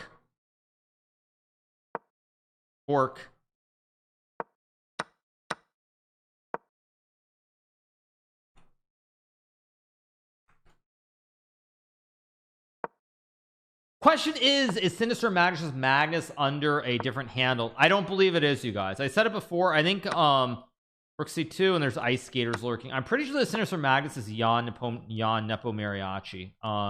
I could be wrong on that, but I'm pretty sure that's who it is. I'm pretty sure it's Jan Nepo Mariachi. Not Magnus. It could be Magnus, but I'm pretty sure it's not. Jan Nepo Mariachi. He's a famous grandmaster from Russia. Okay, just Queen C5, G5. I mean, I guess this wins too. But you go F5, G5, G4. Yeah, this should be F5, King out. G4? G4 is a very tricky move here. He misses it, and now he'll just lose. Yeah, G4 again. G4. Doesn't see it. Yeah, he just doesn't see it, and he's going to lose. G4, F3 is coming in here. Juan Nepo Mariachi says you called. Right, exactly. Yeah, totally. King G5, F4, not difficult. Okay, so Wesley's going to win this game, and with it, he will move to, I think, 3 out of 3.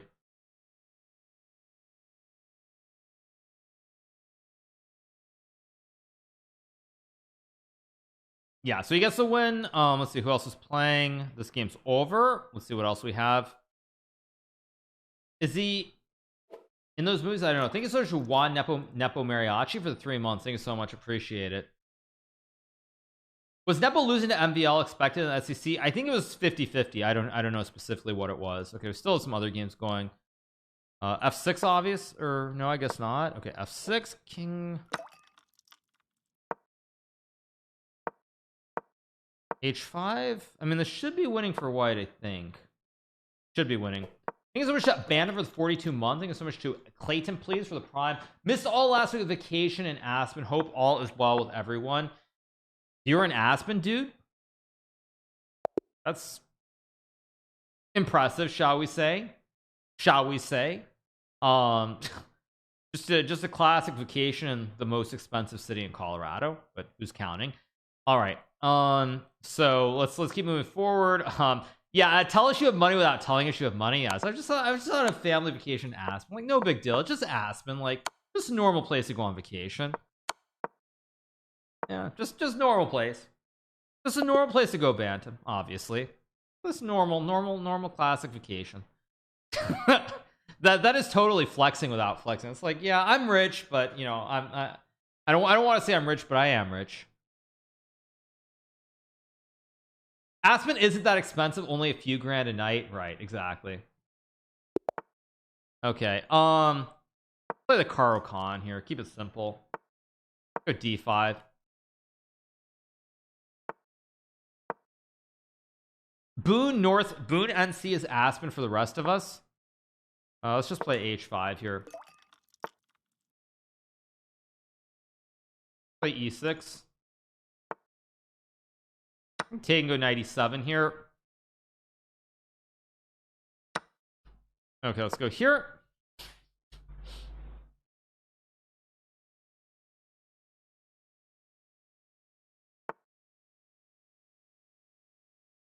Actually, I've misplayed this already. This is just great. I'm in a little bit of trouble here.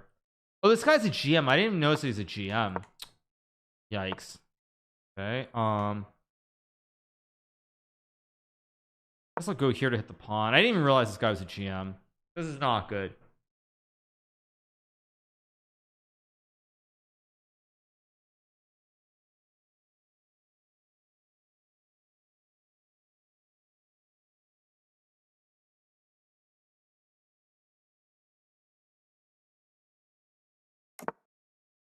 I guess I'll play knight f5 here, try to trade some knights. I don't like my position here.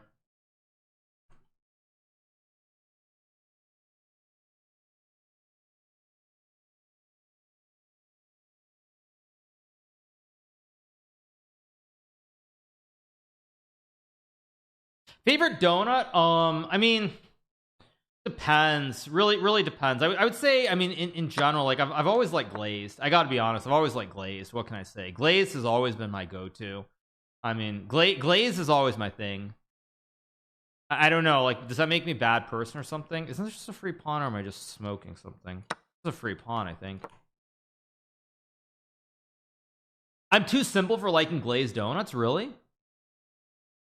That's terrible, really?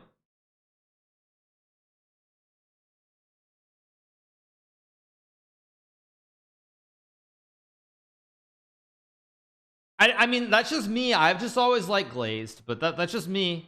That's just me, you guys. Old fashioned? It's old fashioned, really? Am I that out of touch with reality? Seriously.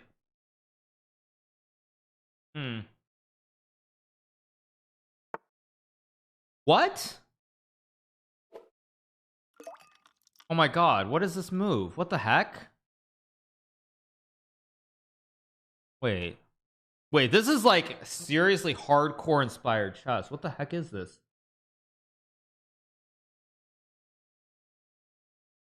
What the fridge is this? Oh my gosh.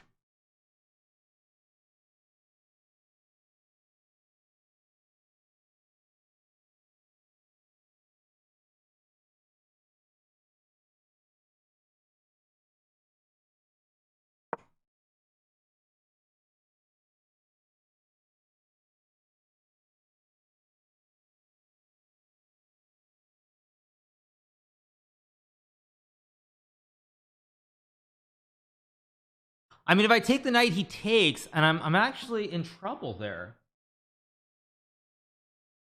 How bizarre.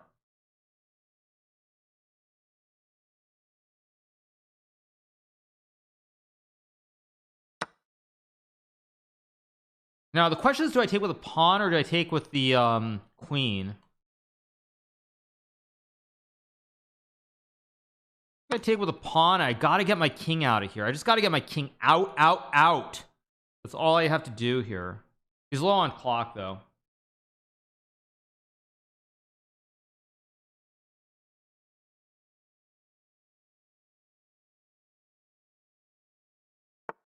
There's bishop e4. I mean, bishop c5 is fine. I think bishop e7 is right. It's very scary though. What the heck am I doing? If I take the pawn, I mean, I can take the pawn, but this must be the right move. I just gotta go because I can play rook d8 and just try to defend this. Queen c2 is wrong. I should have gone to d2, but okay, now I should actually probably I should just win this if I'm smart. I can play rook c8, but I don't want. Knight e5 is a move. Rook d8 is also a move. I think actually I'm gonna put this rook here because now I can go here or take or just move my, I can slide the king out. Now he plays queen d2, which now it's also a good move. Let's go here. Go here. Oh, and now I just hung a pawn for no reason. Still okay though. Too slow. This guy's pretty good though. This guy is pretty decent. It's a little bit too slow. I know I just take and I just win. Doesn't quite work. The queen guards the square. But this guy is good though. He's good. This guy is good. So we get the win. We are now on 3 points out of 4. You guys, again, make sure to spam the command exclam Duncan Cold and to have a takeover. So again, now that we finished the 4th round, make sure to type that in to get the takeover on the screen. So exclam Duncan Cold is the Kunken Dold. No, I said Duncan Cold, not Kunken Dold. Duncan Cold. Duncan Cold. So that happens. All right, you guys. So 3 out of 4. It is what it is. And thank you so much to Palino. Thank you so much to the Blonde Walrus as well for the 4 months. Thank you so much. Appreciate it. Thank you so much. All right, you guys. So once again, they changed. Once again, you guys, Duncan is launching a new line of consumers to make and enjoy ice cold coffee at home. Duncan Cold has the at-home coffee available in K-cups and ground. Duncan has also taken the mystery out of making great tasting iced coffee at home with a Duncan Cold at-home coffee. All you have to do is brew it in hot and then put it over ice. So big shout out to our sponsor for this portion of the stream, Dunkin' Donuts. All right, so we're going to be on the break very shortly with 3 points out of 4. There still are probably some games going on. I think this was Neophyte for the 13. Hello World as well. Thank you so much. Appreciate it. Let's pull up some other games. Let's see. What do we have? Bishop f3, rook takes g5, and I guess g4 here. Rook f6, king g2. Oh, bishop g5. Wait, rook f3 and f5 maybe, or bishop c. Actually, bishop c5 is very clean. Wait, what? e4. You got to go e. I don't believe this. I think Wesley's going to actually save this game. He might even win now after bishop b5. Yeah, I think Wesley's gonna win this game. This guy is so bad. How did this guy blunder this? He should have lost this game. Somehow I mean, this was so completely lost.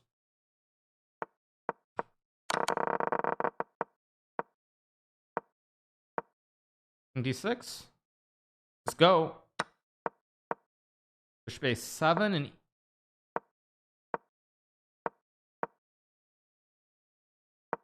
should be a bishop e8. Wait, what? Takes and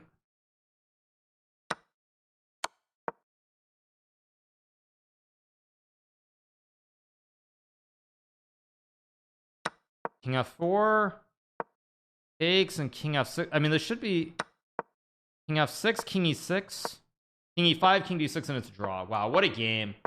Crazy game. Crazy draw here.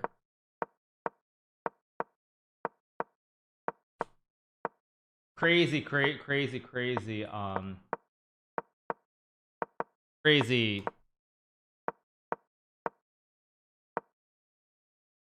position here.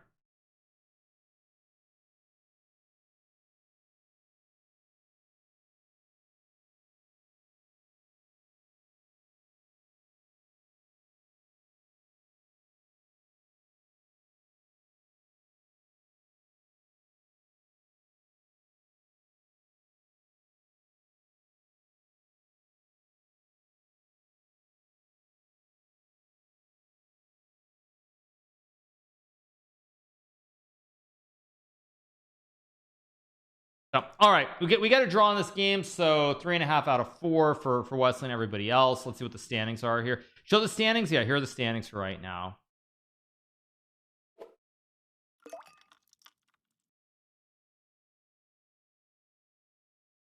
Thank you so much to Draconite for the 10 and Charlotte Chess Center for the 26 months. Appreciate it. Thank you so much.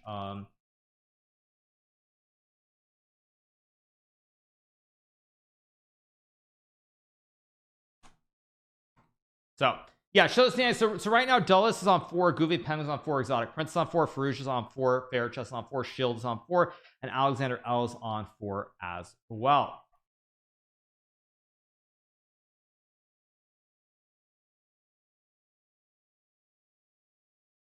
Goofy Penguin, yeah, I don't know who Goofy Penguin is. Not sure.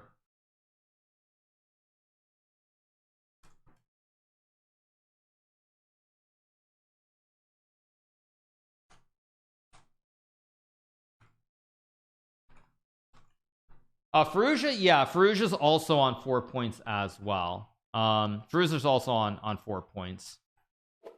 There's Queen E5 in the last game with the Knight Sack. Yeah, I mean, I wasn't following it super closely. So do I have a machine? Yeah, I do have a Keurig machine that we're using. Thank you so much, Concu Science, for the 5 gifteds. Appreciate it. Thank you so much. So yeah, thank you so much. Appreciate it.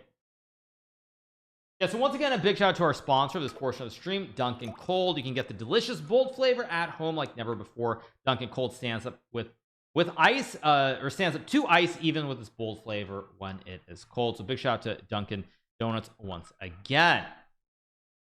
Thanks so much to Lucas Magnork for the Prime, the Impregnator for the Prime as well. Thank you so much. Appreciate it. So yeah, so we're on the break right now before the next round, which will be round number 5. And that will be the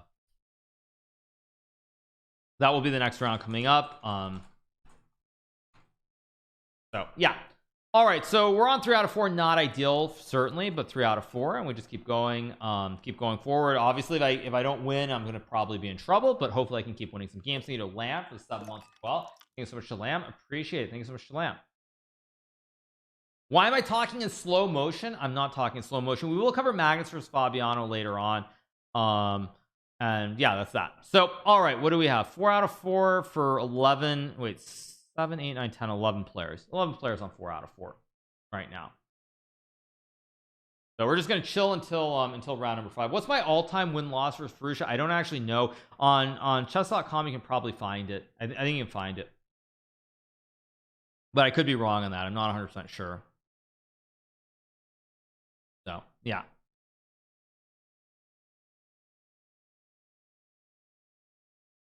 So anyway, Magnus will miss the semis. Magnus is playing who? He's playing Fabiano, right? I think. How's the coffee? It's very good, actually. It's got a good flavor to it. I like it. Pretty good. Nothing but non-stop ads. Well, I'm sorry, you guys. This part of the stream, it is sponsored by Dunkin' Donuts. Thank you so much to Gadriel for the 11 months. Appreciate it. Thank you so much, Gadriel. So it is what it is, as we like to say. That's how it goes, you guys. You know, big shout out to our sponsors. It is a good thing that they're sponsors. I think it shows that, you know, chess is popular. It's a good thing, even if people want to be unhappy about it. It's a good thing. What can I say? How dare you get sponsored and make money, Hikaru? How dare me? How dare me, right? How dare me? Yeah, sorry. How dare me? Is there anybody who thinks Fabiano will win against Magnus? Definitely there are people who think he will, for sure. I don't think he will, but I think it will be. I'm going to take a bold prediction. I think it's going to be close. I think it's going to be a lot closer than people expect it to be.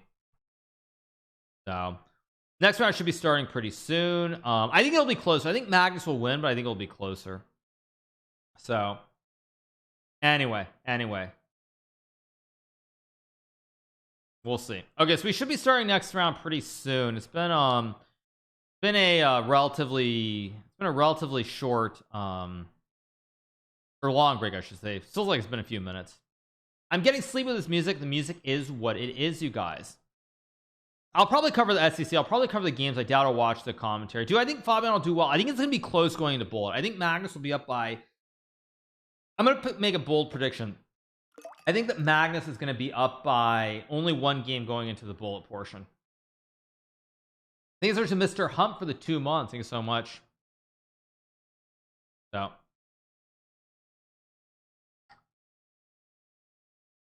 Magnus will destroy on bullet probably, but if it's close, it's close. Do I own stock in Dunkin'? I actually, are they? I didn't even know they're publicly traded. Really? Are they? Wait, are they? Are they publicly traded? Oh, DNKN. Oh yeah. Actually, yeah, of course. I'm an idiot. Yes. Actually, speaking of the markets I think are on fire unless I'm crazy. Yeah, markets are up bigly today, right? Yeah, markets are up bigly because the CPI came in CPI came in good, right? It was a lower number, but actually we're not up as much as we were before. We're only up 2%. Yeah. Uh-oh, Tesla's down 4% again. Oh man, holy mackerel. Yesterday we were up and Tesla was like pfft. And now Tesla again, we're up 2% and Tesla's again. Jeez, crazy. Oh, let's go knight f3 here. That's like 11% in 2 days. I think Arthur pin for the 30 months. Yikes. Okay, let's play b3, keep it simple here. Let's go bishop b2. The e3, I had this in round 1, right? Same thing, c4 d4 takes. I guess I'll take with the bishop and play like queen e2 maybe. Yeah, I think I'm just gonna castle and play d4 next move. If Magnus is in the mood, it's not gonna be close though. Hard to judge. I really don't know what to make of the match. I mean, you assume so. Okay, c6 has to be bad. He's conceded the whole center here, I think. I mean, I get a big white center maybe. Actually, let's go a3 and then maybe b4, maybe e4, maybe just g3. Again, a move that I don't really like. He's just conceding the whole center. 95. I mean, this just looks great for me. Actually, maybe this isn't C. Not super thrilled by what I've done, but I still should be better here. These are Carlos Miguel for the 6 months and Xavier Zalez for the 4. Rook c1. Maybe I have e4. Maybe bishop c4. Maybe knight e4 too. Actually, I can also go b4, but I think what I want to do is I really want to somehow play e4 and kick this knight.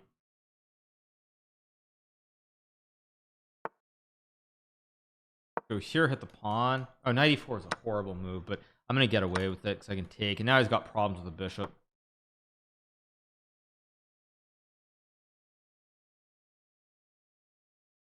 Magnus adopting who? Oh, Wesley? Yeah, maybe he did. I don't know. Okay, queen c8. If knight e6 is still good, but I think I go queen b1. I just want to keep a ton of pressure on everything here. I mean, this looks terrible for black. He goes knight f6, logical move. I can play rook c1 actually. I play rook c1 because queen d7. I get knight c5, and he moves. I take the bishop. This is very bad.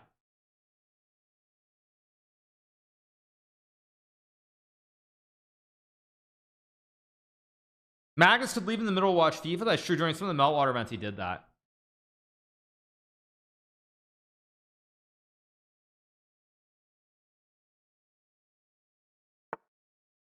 Queen b8. I guess I take here. I can also just move the knight to g3. Actually, knight c5 looks fine. Knight g4, I just take. Actually, it's two big weaknesses, so it should just be winning for me.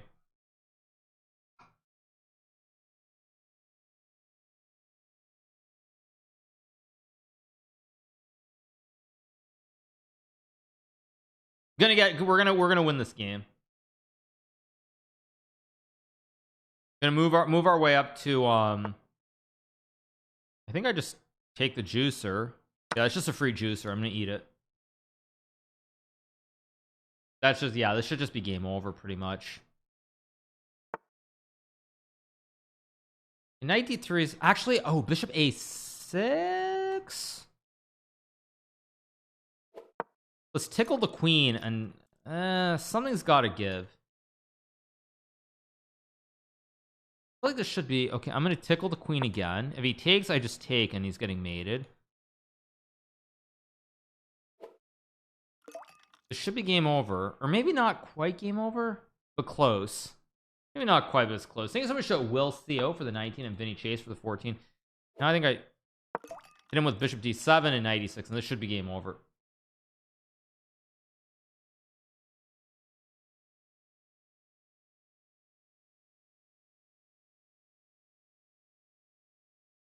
There's to Addy Moab for the 17, because if he takes with a knight, he gets mated in Uno. I just take. I mean, actually, not e4. E4 would be a horrible move. Okay, what is the easiest? I guess G4 H4 G5. It's very cavemanish, but I think it's probably the simplest way to just win here.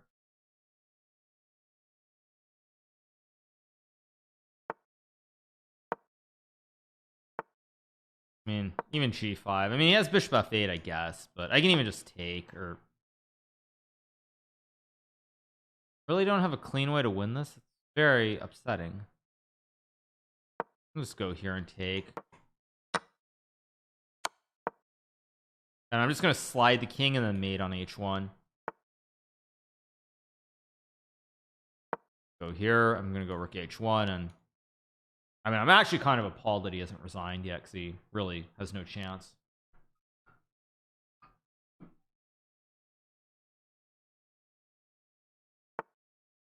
Just take the pawn. Rook H1. The knights are very, very weak. I mean, this is not particularly exciting. Shabazz TBL says no longer allowed to listen to real music. Good one. This portion of the stream is sponsored, you guys. This portion of the stream is sponsored. There are reasons. I guess I just take the knight. I mean everything's just winning here. It's just like what even is going on? I think there's that double Bugs Bunny for the 4 months. Take and take. I mean he's not resigning. Like, yeah, okay. Now he comes to the sense and resigns. So yeah, another quick win. Vincent Keimer is on 5 out of 5. He's having a pretty solid result so far. Let's see who else is on 4 out of 4. Alirez is playing Sanan Shugarov. White should be better, but is white better or much better is a question. Vincent Neymar? No, Vincent Keimer, not Vincent Neymar. Vincent Neymar is on his way back to Brazil.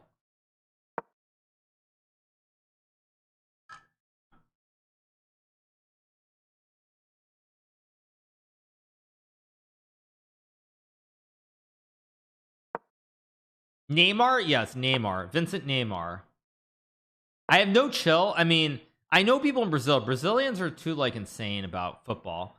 They're just so insane about the whole thing. It's like a religion to them. It's not something I'll ever truly understand. Yeah, Tesla. No, I don't have anything in Tesla. What can I say? Straw is upside down. Wait, what? No, it's not upside down, is it? Is it upside down? I don't. Is it? No, it's not upside down, you guys. It can't go in. It can't go in. What do you guys? Come on, you guys. Stop being stupid. I mean, seriously. It doesn't go in.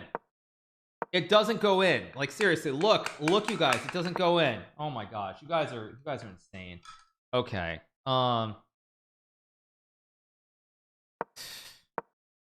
Okay. Rook F7. Probably there's some sack here that's winning for white. Thank you so much, Jabber, for the tier 1. Thank you so much. Whoa, takes? Nah, takes. White's got it. Queen B4, Queen A5. White's just mating. So yeah. So all right.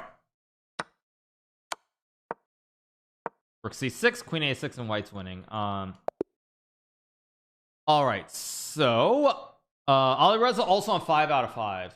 So bunch of people on 4.5 here. What else do we have? Alexander L versus the Goofy Penguin.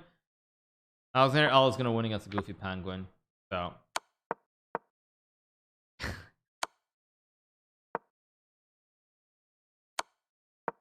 check and mate. Yeah, not hard. The chat is amped up this stream. Yeah, chat. I love chat. They can never really tell when I'm serious and when I'm not serious. It's always good to see.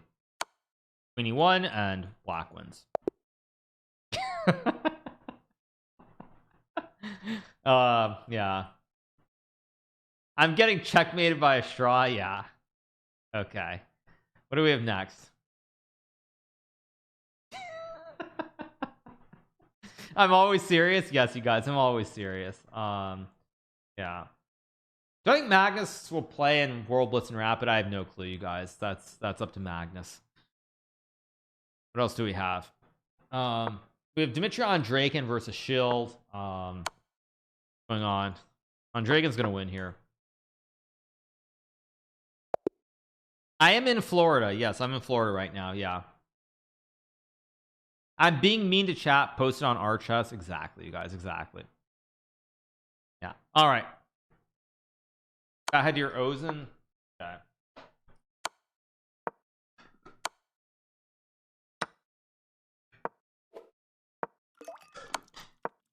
There you guys go. Are you happy? Thank you so much, Yasmin, for the 22 months. Thank you so much, OG Trashbag Willie, for the 10.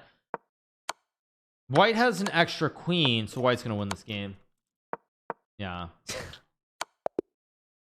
Great fact about Florida: there's literally dunking on every other street. True story. Thank you so much to Atizor for the prime. Thank you so much to Atizor. Appreciate it. Thank you so much.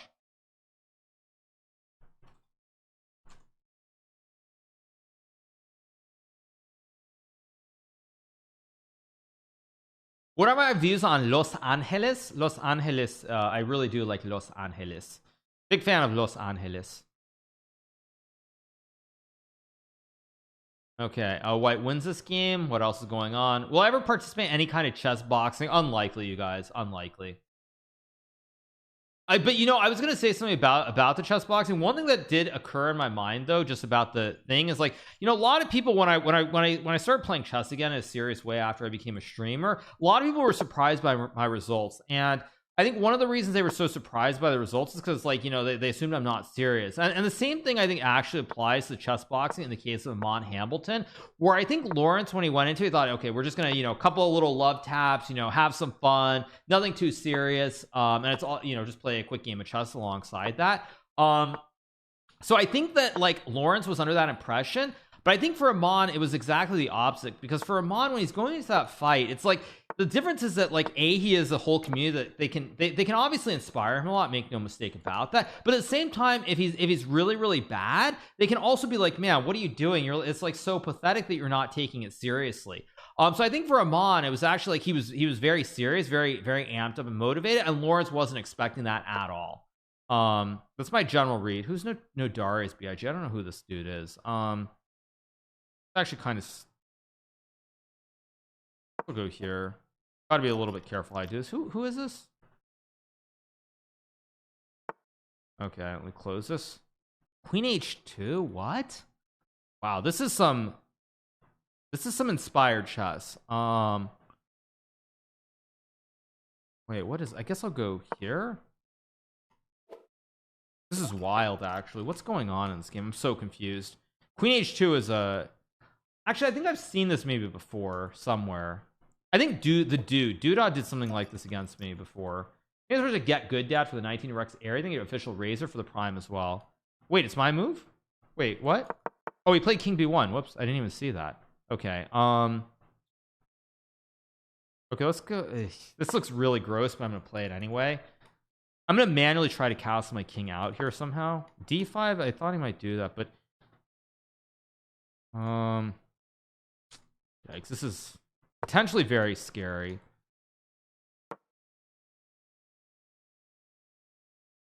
If I can get my king to safety, I might be okay here.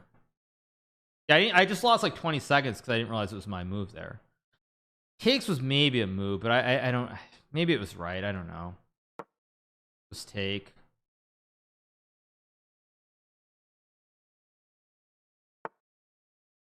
It's disgustingly bad. Oh, I could have gone to C8 and played knight D7. I'm such an idiot. I could have gone to C8 there. Oh, that was so stupid of me. I guess I'll go knight H5 and rook H8 or something. I mean, maybe I can go to F4 too. I also have knight C4. But now I can't castle. That's the problem. Now I can't castle, so I'm an idiot, basically. I'm gonna have to go king E7 and play this like a bomb cloud. This is gonna be really ugly.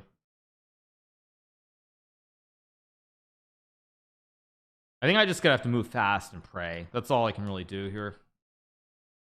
There's an inertia drifter for the 29 months. Thank you so much. Ads every 15 minutes. Horrible. Can't watch the stream if you're not a sub. Well, good fellas, I mean, this is very premium chess content. I am one of the best chess players in the world. You get to watch this content for free with very limited, I should have gone knight F4, very limited ads. So I don't know what you want me to say. Like, Take with a pawn. This is garbage.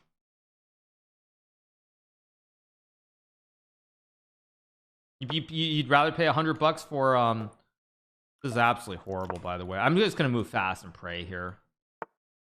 Okay, it goes f4, which I think is maybe slightly wrong. I'm gonna go here and maybe bishop g4. I'm trying. I think f4 is wrong. I thought I should have put the knight on g3. Take. Goes f5. I mean, this is obviously not good for me, but I mean, I think I just have to go all in and pretend. You go here and big yikes. I might just be lost already. I mean, I get a5, a4. Like, this is so bad. How did I get myself into this situation to begin with? What the heck is going on to me today? I'm just not playing well. This knight g5, which maybe is good. I guess I'll just play h4. Let's take. I'm gonna go b4. Getting absolutely squished again. So I guess a5, consolidate. Maybe queen c4. Rook d8. Oh, today's been a tough day. Tough day so far. I guess I go here to hit the pawn. Go here to hit the pawn, maybe. Oh, I should have gone to c4. Why didn't I go to c4 right away and then rook c6?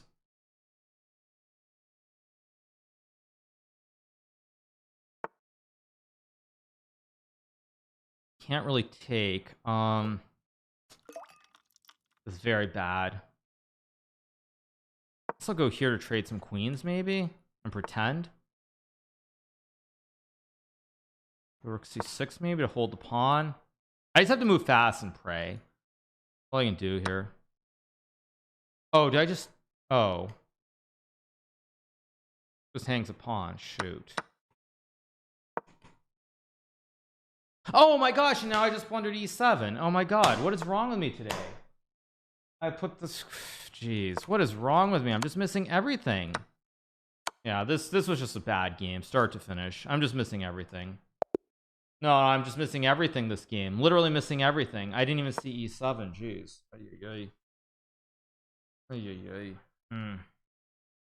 Horrible game. I should have gone king c8. Like, it was always bad, but...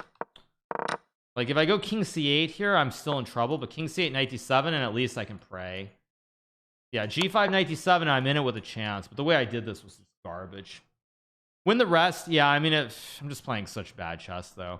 These are Kitty Tiger for the 5 gifteds. I mean, this is horrible. This is as bad as it gets. These are Juo for the 4, Chris and W for the prime, and not MZHD. No, that was a terrible game.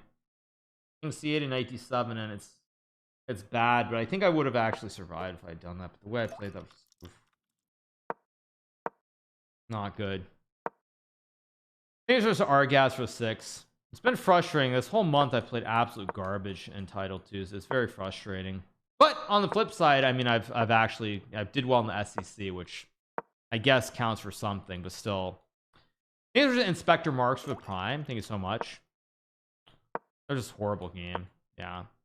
Why is the board so small? It is what it is. Yeah. Yesterday it was okay. Today it's garbage. No, I mean, yesterday was not particularly good either. It's just that I had enough games to kind of outplay Levon. But still. No, I'm just not playing well.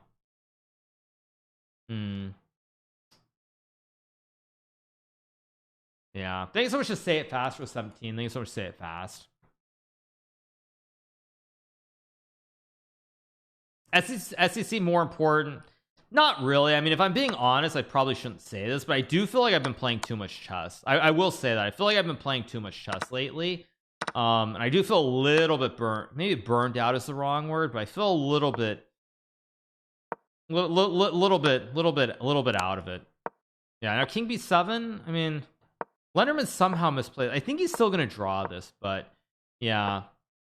No, I feel like I've played a little. I feel like it's a little bit burned out lately. Now Bishop E4, Knight D5. I mean, somehow Lenderman's gonna lose, which is crazy. Because when I look at my games, I had a much better position than this, and I couldn't get a miracle. But gotta report his opponent again. Yeah, that's gotta. Pretty typical. Gotta move. Rook a5, 93. 93. 93. 93. King c3. King c3. No, not b2. I mean b2. Rook e1. King b2, and now the rook's. Wait. Rook. No! What the heck? Was that actually winning for black if you go rook e8? Is this actually winning? Knight f4, rook h8. Probably it is, but it's very tricky. Knight f2. Knight e4, king b2, and I guess this is winning, but tricky. Yeah, very tricky.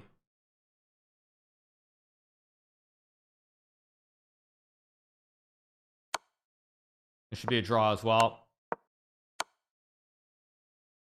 F5, rook f8, or okay, I mean.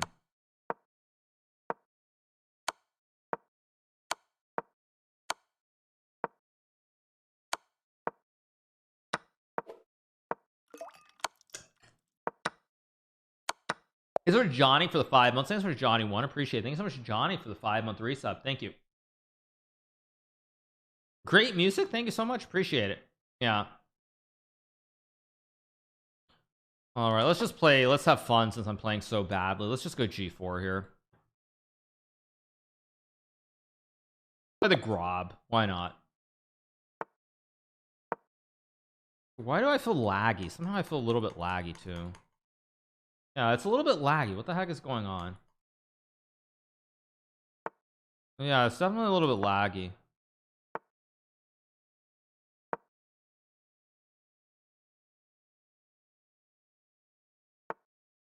No, I mean maybe I'm crazy, but it feels a touch laggy.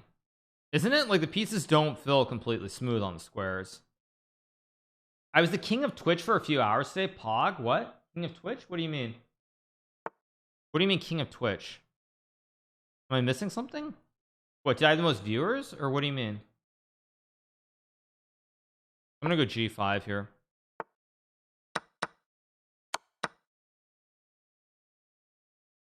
Play c3. Oh, I had the most viewers?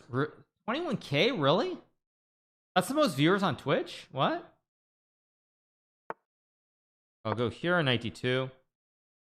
Really? No, I mean there's no way. There's no way 21k is top viewership. No way. No way, Jose. No way. No way, man. No way. I mean there's just no way. Asma is 46k. Yeah, that sounds about right. Yeah. So when Asman wasn't streaming, really? Really? That's crazy that 21k would ever be #1, period. Like I feel like even in 2020, like even before everything really got crushing on Twitch, I feel like that like 36k was still only good for like third or something. I'm gonna castle. Obviously take, but somehow I have to. I don't even know why I did that. How do I guard my pawns? I'm gonna play f4 and take maybe.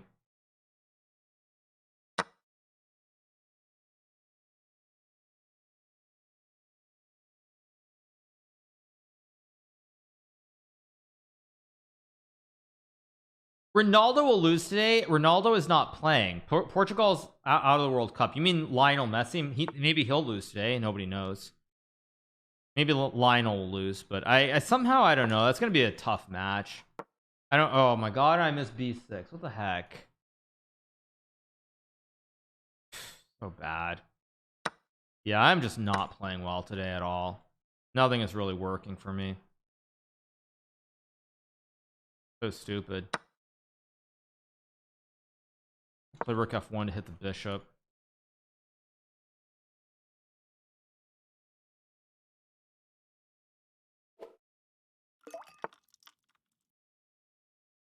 And also somehow I feel like I'm actually very laggy. I don't know why. Like I feel laggy too, which doesn't help matters. Thanks so much to Chandler for the tier 1.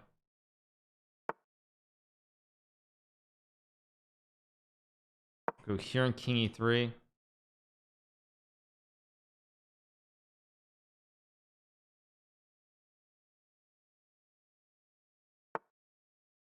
Yeah, of course he finds that move, which is also a problem. Unbelievable. The heck? And it's just so bad. Like, I'm just unreal.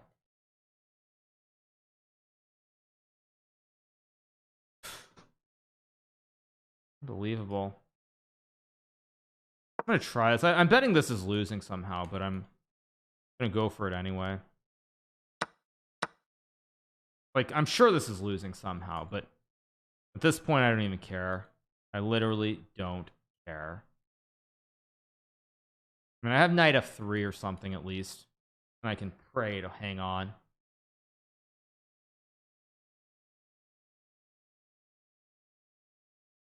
It's just frustrating because I mean, nothing's going right today. But if I don't actually lose here and this game keeps going, I mean, I think I'm gonna win. It's just a question, can I keep it going? No, I mean, losing is one thing, but it's just not good chess. That's the problem. Like, I mean, losing is fine. I mean, no, it's actually not fine. But like when it's like, I just don't feel like I'm even like seeing anything. That's the problem. I just feel like I'm not seeing a single thing in these games.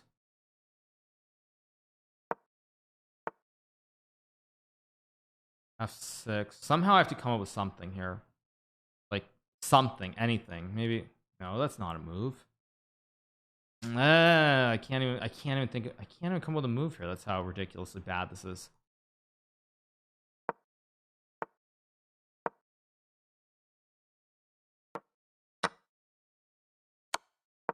If I get the king to c2, I can maybe Yeah, I'm trying somehow to survive this. Yeah, I have chance to survive now.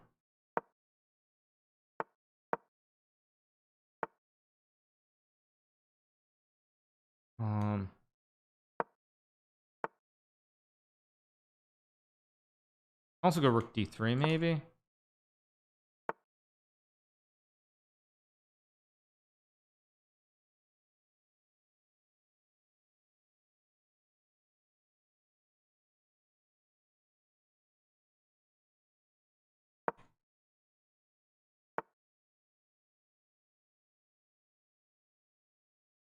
Knight f3 is no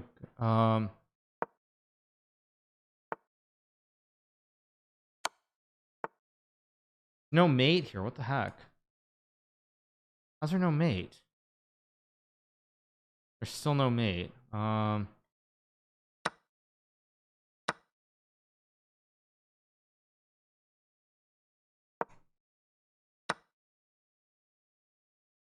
is there no mate here? This is crazy.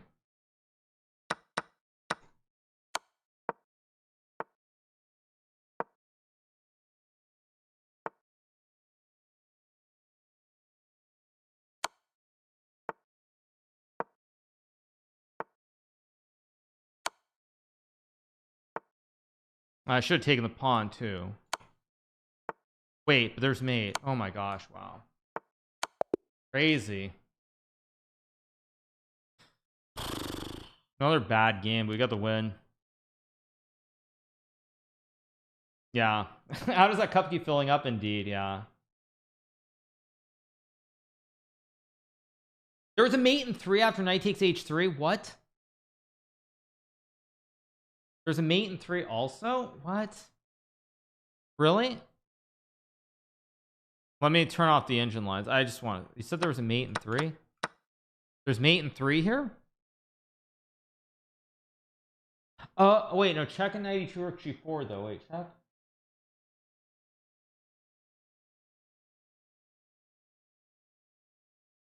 I don't see the mate. What the heck?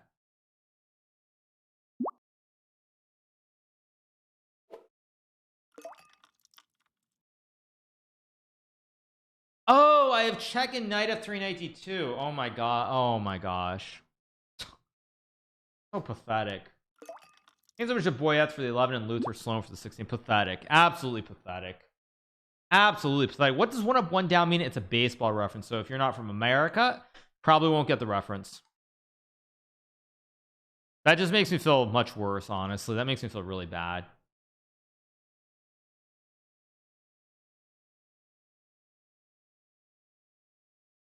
I didn't even see it. That's how bad I'm playing right now. Baseball is the worst sport. Baseball is like an American pastime. Greatest sport in America.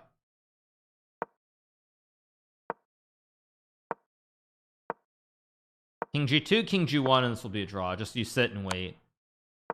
Bishop B6. Game ends in a draw. Yeah.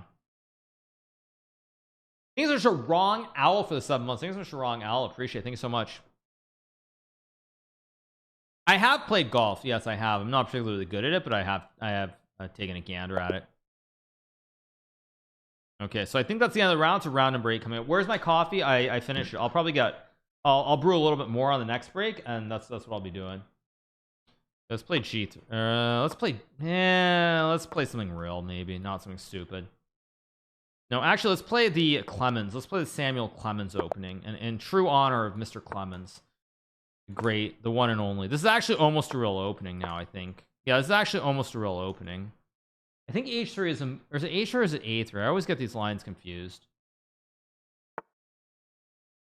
Now the thing is, how do I justify H3 is a big question. Can I justify it or not?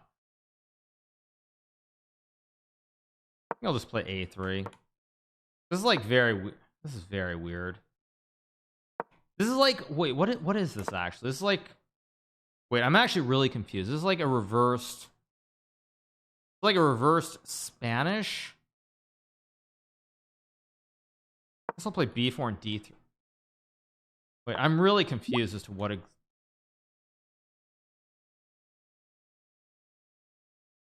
gonna play D. This is like very weird. Yeah, don't get too interested in the position. I know it's like, it's actually very hard. This, what?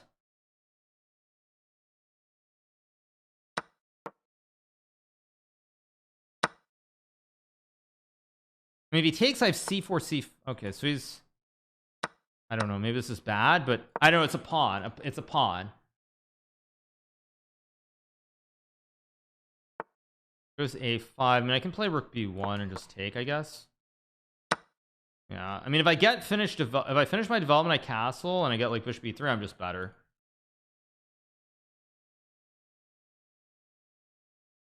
And I think I am getting all those moves. It actually doesn't look so bad, strangely. It's like a reverse Spanish, but I don't even understand what the differences are. I'm just gonna castle, of course. This looks great for me. I think I'm just up a pawn here for nothing. I mean, I take. I also don't really understand this either. I just go C3. Yeah, I mean, this is just ridiculous. I'm just much better here. Maybe Bishop E3 was a little bit better. But I'm up a pawn here with no danger, so take. So here, Bishop D4, create the classic wooden shield. That was stupid. That was very stupid. I missed Queen takes F1. Shoot.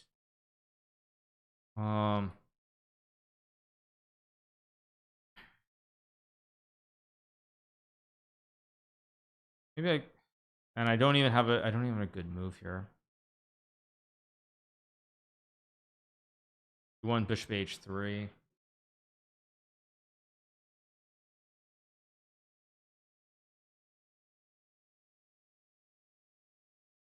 I'll go here, trade, and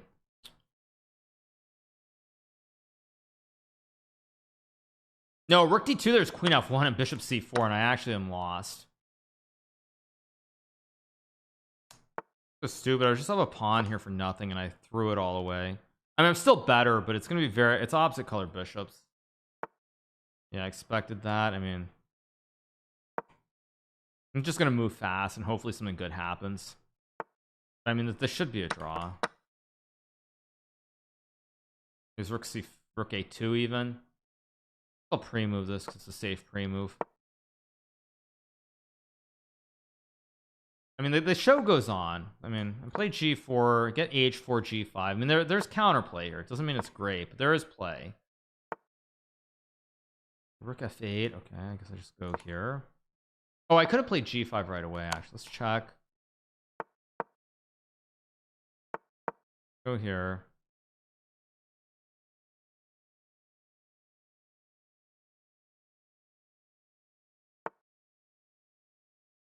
Yes, play f4 and maybe f5 somewhere here.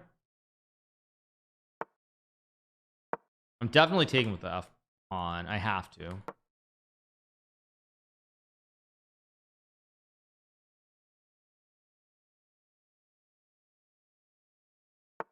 Oh, he's just got h5 and I don't even have a move. Pathetic. Fuck. I don't know what bishop e5 does. Okay, I go here. I get rook a6. Some chances, maybe. Minimal, but chances.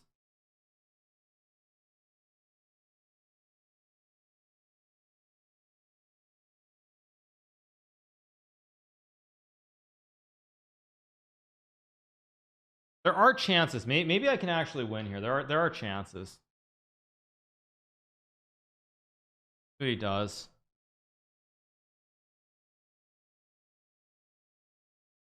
I think I have chances to win now, actually. He misplayed this. There are chances now. I'm very lucky. Rober Hikaru collab? Yeah. He's getting low on time. I mean, there are chances here to swindle him for sure. Definitely chances. I just don't know how serious of chances they are, but there are chances. Okay, so now I go rook a6.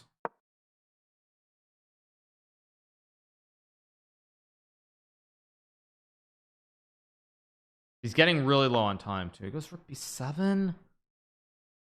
I guess I just bring my king in here because he has to deal with g6 too.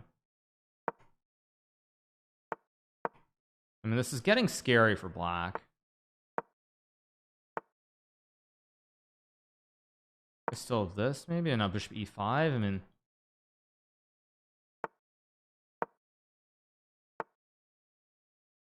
now I go here. I mean, this is close to. I think I'm actually just winning here.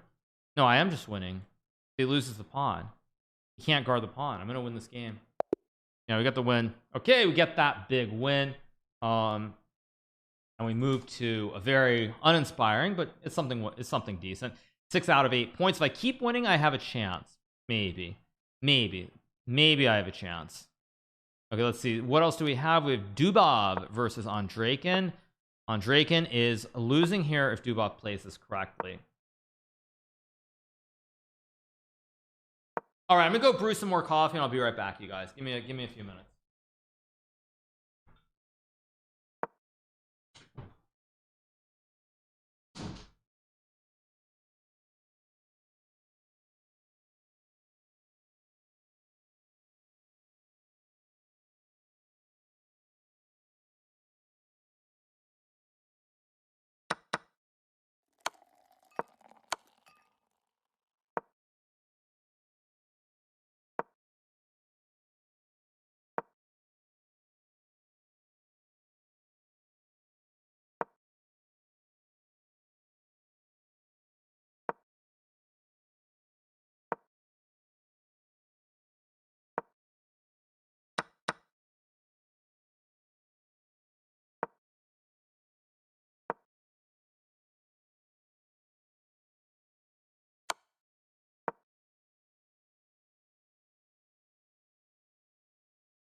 Yeah.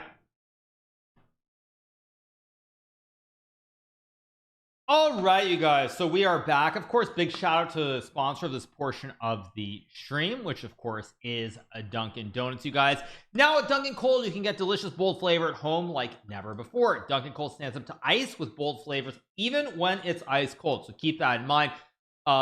So once again, big shout out to Dunkin' Donuts. Of course, this is what I'm doing. We have the the Dunkin'. So I got my Dunkin', put some ice in. Oh, we're just chilling, having a good time. So big shout out to, of course, to Dunkin' Donuts for sponsoring this portion of the stream. Pretty good, by the way, pretty good, can't complain. The flavor is very good, even with the ice in it to cool it off, it's still very, very good, very good. So what happened? So Andragan lost, so he's no longer on the perfect score. Let me change the same thing. He refreeze for the 5. Let's take a Pasta Tainer for the prime. What are the standings? Let's take a look. Standings are Dubov is on 7.5. Everybody else is on 7 points already at this point. So yep. How many cups of coffee? This is my second cup. I might have one more, but not more than that. Not more than that. Maybe one more later, because this is gonna be a very long stream, you guys. So we're trying to power through it. Yeah, power through it. Yeah. Anyway, what's going on? So Dubov on 7.5, everybody else on 7. I'm down in the gutter with 6 points, but maybe an outside chance if I can win a couple of games to find my way back into it. So we'll see. I need a Dunkin' cap to make it perfect. Yeah.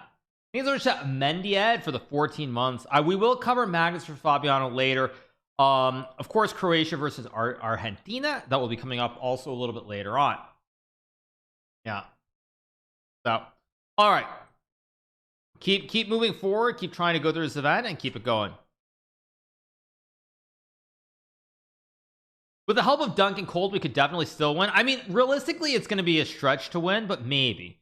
I mean, the thing is, how many people are on 6.5? We've got 1, 2, 3, 4, 5, 6, 7. Only 8 people on 6.5. Only 8 people. So, yeah. Only 8 people on 6.5. So it's definitely doable if we get some draws.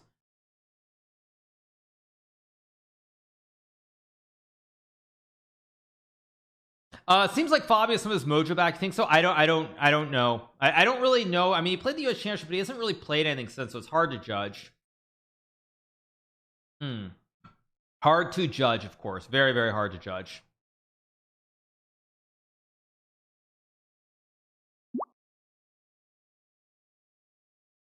Yeah, Croatia versus Argentina is better than the GOAT versus Fabiano. I don't know. I mean, tough to judge. What's my favorite donut? I think I answered that earlier. I think glazed donut's my favorite. I think in the old days I also really used to like the French cruller. Also, fun fact, speaking of Dunkin' Donuts, but when I played tournaments in St. Louis in the past, the only thing that's open really early at like 5:30 in the morning before the flight leaves at like 6 or 6:30 is always the Dunkin' Donuts in the A terminal at Lambert International Airport. So that's the only thing open. So I actually would go there, and sometimes I get like a sandwich. Like I'd get like the sausage, egg, and cheese, and then coffee. Yeah, it's the A terminal at Lambert in St. Louis. So yeah, thank you so much to Pirate for the 14. Only thing that's open really early in the morning. Thank you to Realberg for the 6 months. Appreciate it. And also the hash browns. I gotta admit, I like the hash browns too. Hash browns are good. 5 in the morning sausage. It's like, well, it's either you get a donut, or you get like one of the sandwiches, on the croissant. Although you can get it on bagel too. You can get it on the bagel as well. But the hash browns are always good. Always good. One goat will be watching the other goat today. Well, which goat will be watching which goat? You mean Lionel Messi? Or are you talking about chess? But yeah.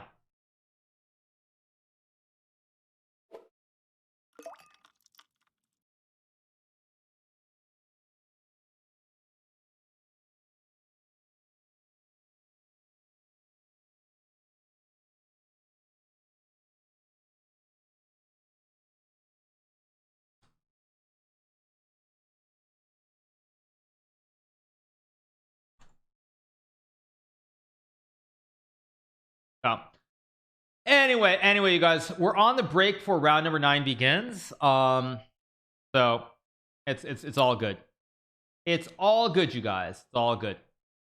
Thanks for Nick Mermes for the 13 months. Is Hikaru the Messi of football? I don't know. GM, say hi to your Latin fans in Spanish. Buenos dias, muchachos. Okay, anyway, thanks so much to Tufel100 for the 49 months. Appreciate it. Thank you so much to Tufel100 for the 49 months. 49 months is insane, by the way. 4 years plus. So yeah. Anyway, all right, waiting for round number 9 to begin. That was perfect. I don't know why I thought of muchachos instead of amigos or you know, senor and señoras, but yeah, I don't know why. Yeah, I'm not gonna stream for 49 months. Yeah, right. 49 months is pretty insane. Okay, we got El Parham Magdasulu from Iran who's playing this tournament. There was someone else who had a 49-month sub earlier today. I think it was okay, I'm just gonna play G6. 49-month sub was also Clara Cottontail, so there are two 49-month subs today. Let's play A6, A4. Okay, I'll play D6 here. C4. I'm gonna go knight C6 here. Knight F6, H3. I can play knight E4 here. Actually a bad move. Looks like a move, so I'm gonna play it. It's probably bad, but I literally don't care. Probably not the best move, but it's a move. Of course I should pre-move this in case he takes.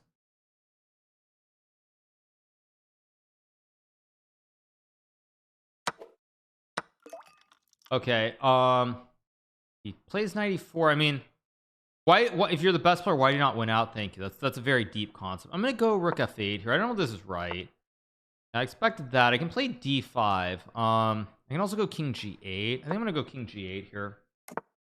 Okay, castles. I expected that. Okay, so let's see. So if I need to win this game, d5 is a try.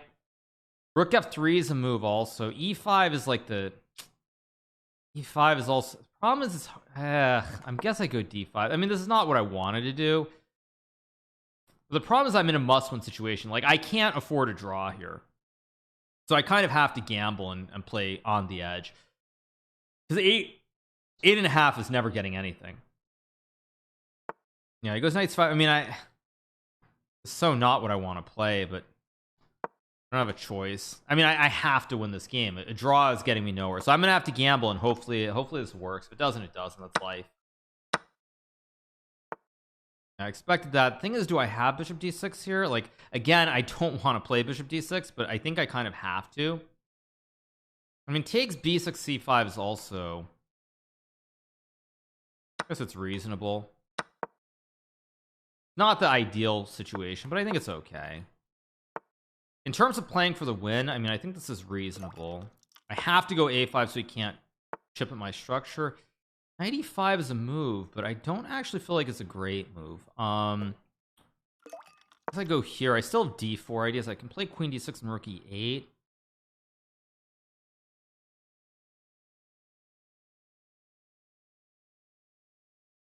I mean, bishop e6 was also. Knight g4 is strange. At least it feels strange.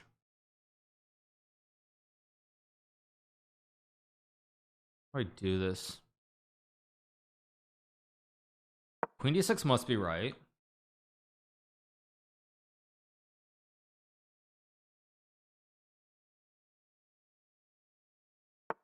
He goes rook e1. I mean, I can play h5, but this is only going to be a draw, of course.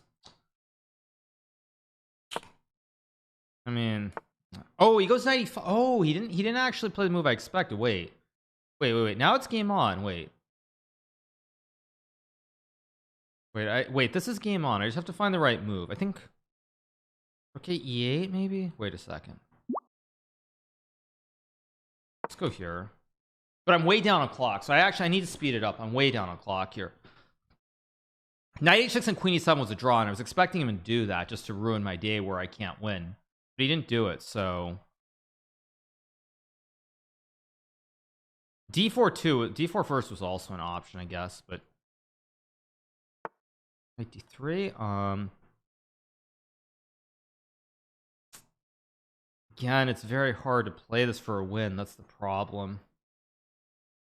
Rook a8, e8.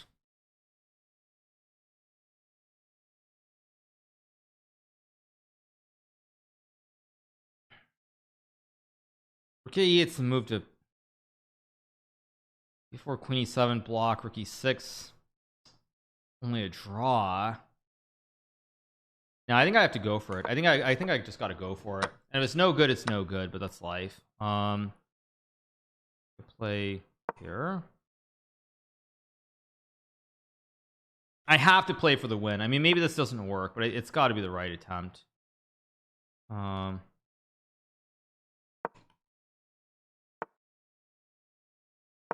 don't even know what I'm doing though. Now I just gave him c3 and I'm an idiot again.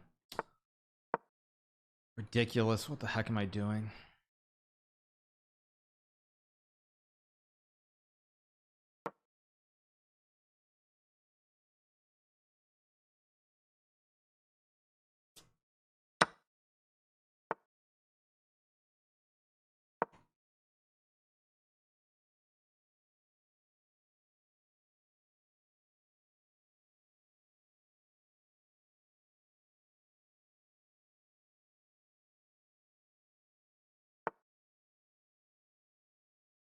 I guess I just go and I play queen a4 and I hope. I mean, this is bad, but it's not the end of the world somehow. Or bad maybe is wrong. I think I'm maybe okay.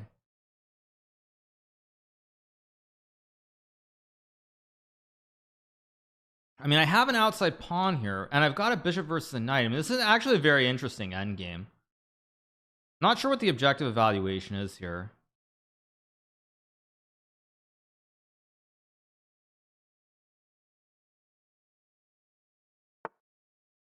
Of course, he spots that, which is a great move. Go bishop f.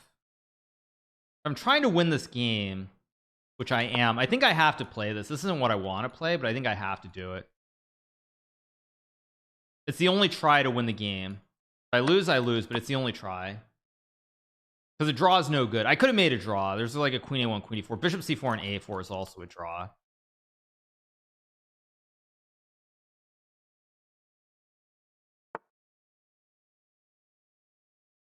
Check in here, I guess. I mean, if I get the pawn rolling, I have chances.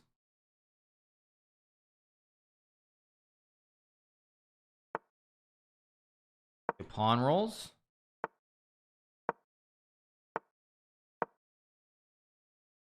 Wait, what's he doing actually? Wait, what the heck is he? Why am I so laggy suddenly? Wait a second, wait a second. You have 6 knight g4, king g5. Wait.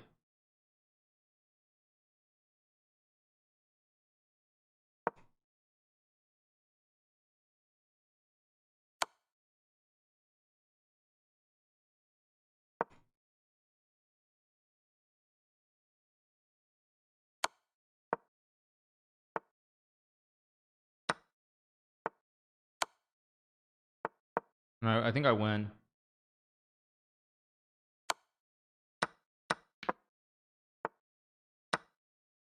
Oh my gosh, is this a draw?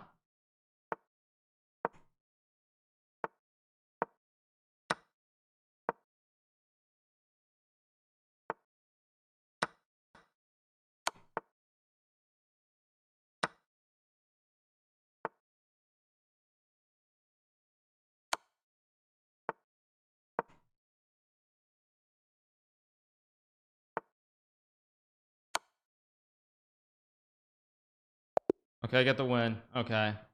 E? What is E? What happened? I don't know.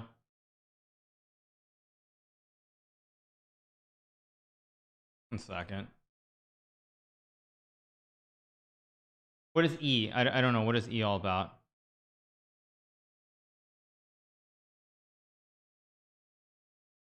Yeah. Oh man, it was a tough game to win.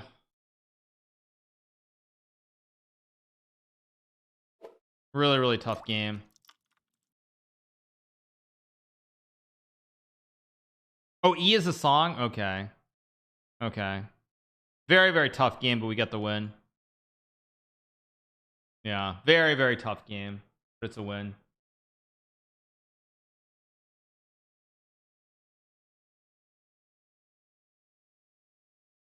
All right, so what else do we have? Okay, so we're on 7 out of 9, a tough win. Dubov's on 8.5, so I can't win. Thanks for Udizagen for the 36, Dawadi for the 6, Big Fat Poo Poo Head for the 13, Rat Bu for the 2 months. Thank you so much to Rat Bu. Appreciate it. Thank you so much also to someone else also resub, but I'm missing it. I can't even see it. Yeah, thanks to Z Sinon for the 5 as well. Appreciate it. Thanks so much, Z Sinon. Yeah, I've got 7 out of 9. I mean, I'm not. I mean, I'm kind of in it. Kind of being the keyword, but it's what it is. Kind of being the keyword.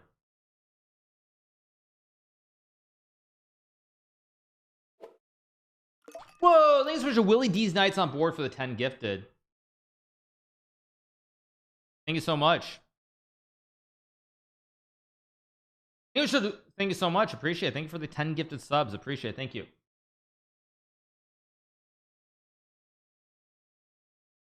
So yeah.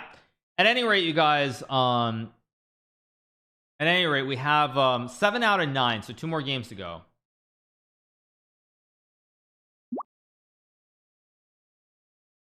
What's the eval? I mean, I was much worse and I was better. I mean, it was all messy. Think of Gerard for the 12 months. Think of Gerard. Appreciate it. Thank you.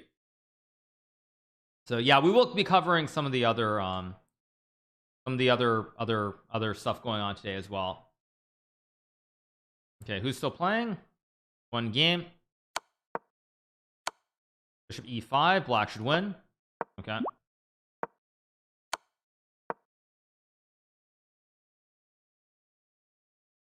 Spoil it for Dubov. I mean, I don't even get to play Dubov probably. What happened to the market gains? Gone for the day? What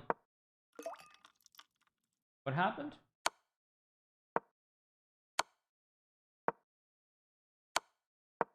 I don't know. My biggest holding's up 5%, so I don't know. I don't know. You guys tell me. You guys tell me. I'm not sure. Okay. Play knight f3, maybe g3.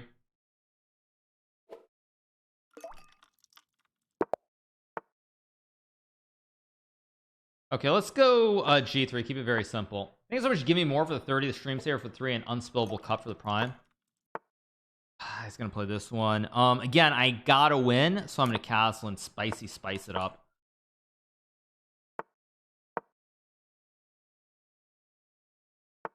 This knight f6.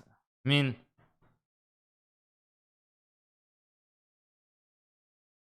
how do I spice this up? I guess rook e1 is one way. The problem is, like, I need to spice this up, and it's I'll trade and go 95. I mean, this isn't how I would normally play this, but I gotta kind of do this. Let's go here at bishop g4. Okay. Again, like, I don't want it. Like, this position is completely fine for me. The problem is I need to win. If I didn't need to win, I'd be perfectly happy with this position, but I need to win. Otherwise, it's all good. Let's just go here and force some trades. Or is that just a blunder by me? It's a blunder because I'm getting careless again. So stupid. Yeah, I just blundered queen f5, and I'm just lost. Stupid. What am I doing?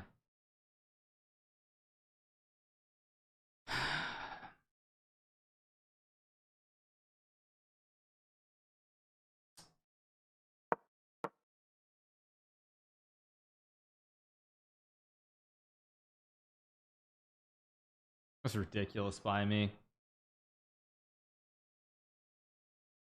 Just, I'm getting annoyed by everything right now too. Like, I mean, I just go knight d2 and stop overthinking it. It's fine. Yeah, I mean, I'm just lost after g5. I don't even have anything here. I mean, what even is the point of playing on? But I guess I will. Too preoccupied, worrying about trying to win the tournament that I'm not even thinking straight. I'll just go.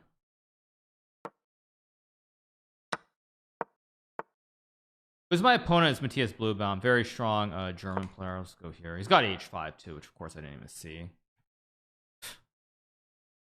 So stupid. I think it's the best show for the prime. It's just not been my day. I mean, I am just playing terrible. Oh my! Let me just go here and. I mean, obviously I'm completely busted, but you pretend that you have something, and then just like takes and pretend. Like all you do is just like on inertia, you just drift on and keep playing. But and of course I'm gonna lose. I think. Yeah, Rook G1, Queen F5, and I don't even have anything to kind of hold the position.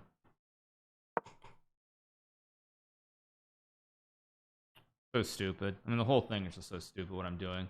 Board is too small. A draw is the same as a loss, no regrets. Yeah, but I mean, I just gave him a free win for no reason. Like, that's what it is. Like, if someone earns the win, like, you're never going to be that upset about it. But when you just throw it away, like, for no reason, that's when you, like, I'll just go B4 and maybe, like, Rook C1 or something and C5. I mean, it doesn't change. I think it's still completely lost.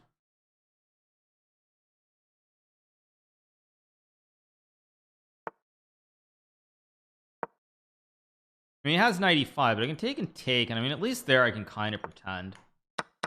Pretend that I have something, at least. And it's a pawn. Let's go here to hit the bishop.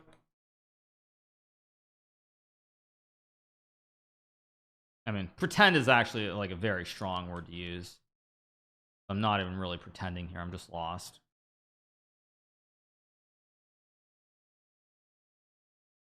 I mean, maybe I could have gone C6 too. Down a full rook, yeah. I think it's super biased with 4 and ace of soul. It just hasn't been my day. Bishop F6, however, is not the best move. It is not the best move.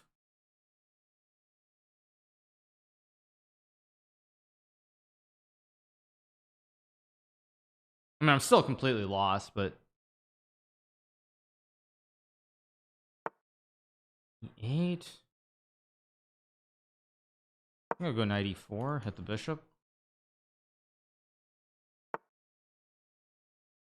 Here, maybe rook B5 even, or maybe knight D6. I'm sort of trying to pretend now.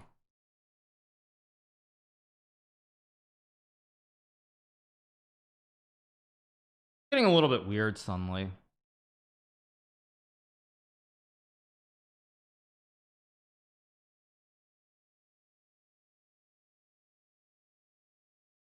Yeah, it's getting a little bit weird. I mean, I'm still lost, I'm sure, but it's getting a little bit wonky. Rook H5 is a move, but it doesn't do anything. Maybe rook. King G7 is actually a very good move, because it's had potential to start getting really wild. I like rook F5 or something. I'm looking for a miracle here, some kind of miracle, but the position's so bad that even here there's nothing.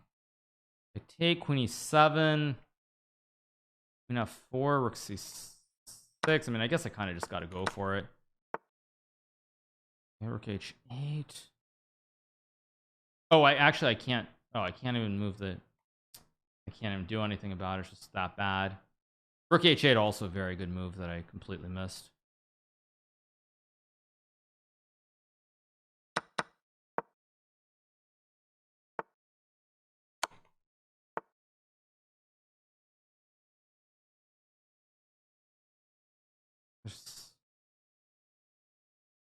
There's just no squares to hold the glue. He almost got careless. Okay, I just gotta move. Queen H4 or something. I mean, I'm sure I'm just lost, but thanks. I mean, I don't even have squares to go to.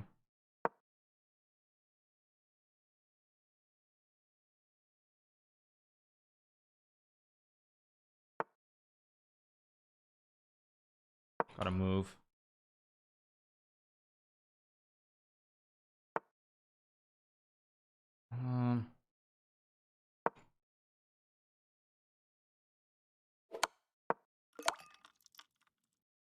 It's got Queen G4, which I also, yeah.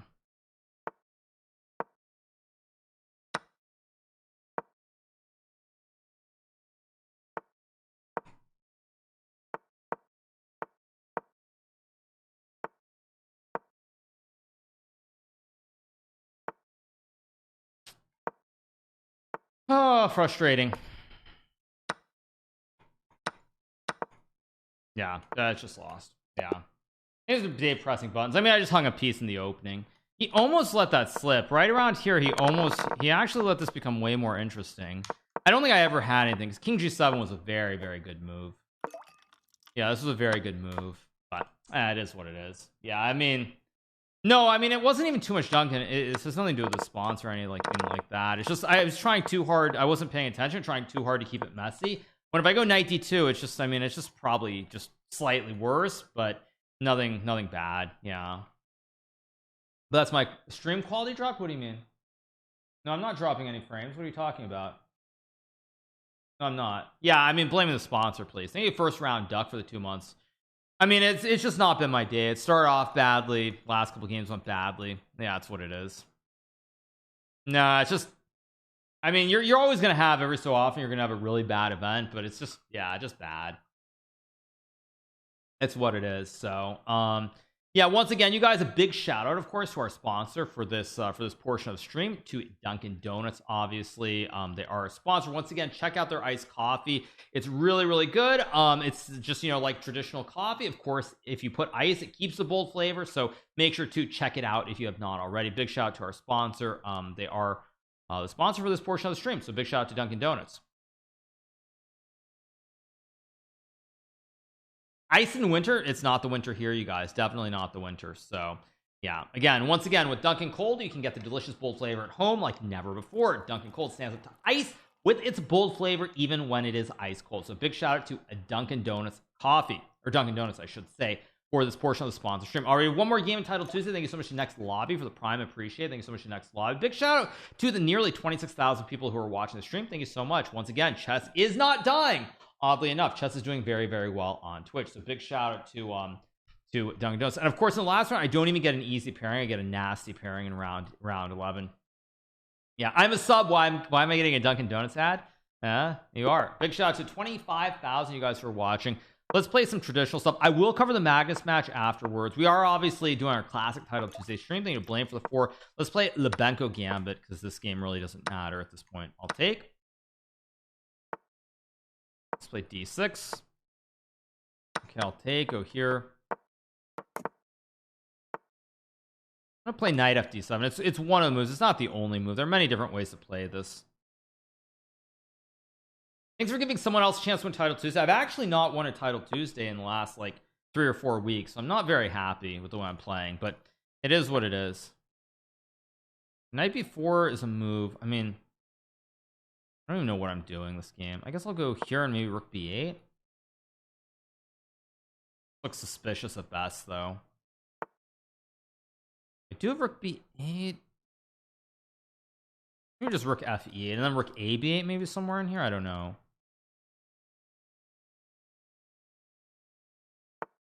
It was knight b5, which is an interesting move. I don't necessarily love it, though, because the problem is after a4, knight b4, I'm infiltrating a little bit. I don't know if I like knight. I mean, I guess the idea is to play a4 to lock the knight in place. But I do have knight c7 here. Also have knight b4, which is interesting. Knight b4, rook a3, maybe? Is that the trick? That might be the point. Also go knight c7. I think I'm going to go knight c7, just trade the knights and keep it simple here. Just takes. These are Yoko N for the 3 months at compromise down 4 for the 2. Could have played rook a b8 first, maybe, but it is what it is.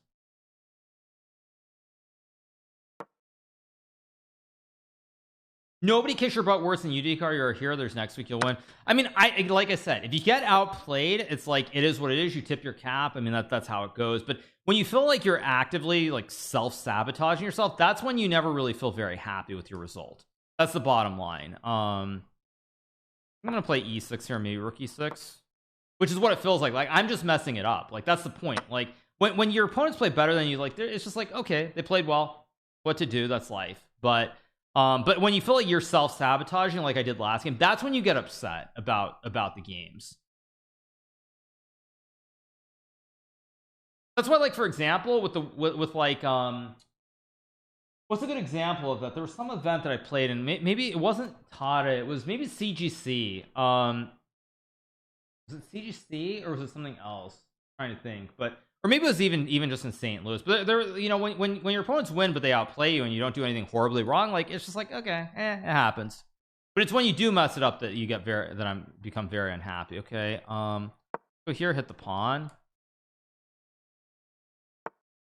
Guess I'll go here, hit the pawn again. Oh, but that was maybe stupid. Oh, but I've got the triple stack incoming too. I just noticed. Maybe not so bad. We'll cover SEC a little bit later on, but you know, we have 25,000 people who are here, and I'm pretty sure they're enjoying Title Tuesday more. It does go a5. I mean, rook e8 is the obvious move, and I'm gonna play it. Oh, I had bishop c3 maybe. I think I had bishop c3 there. It goes queen d3. Yeah, and now I feel like a moron. Oh, I have f5 maybe.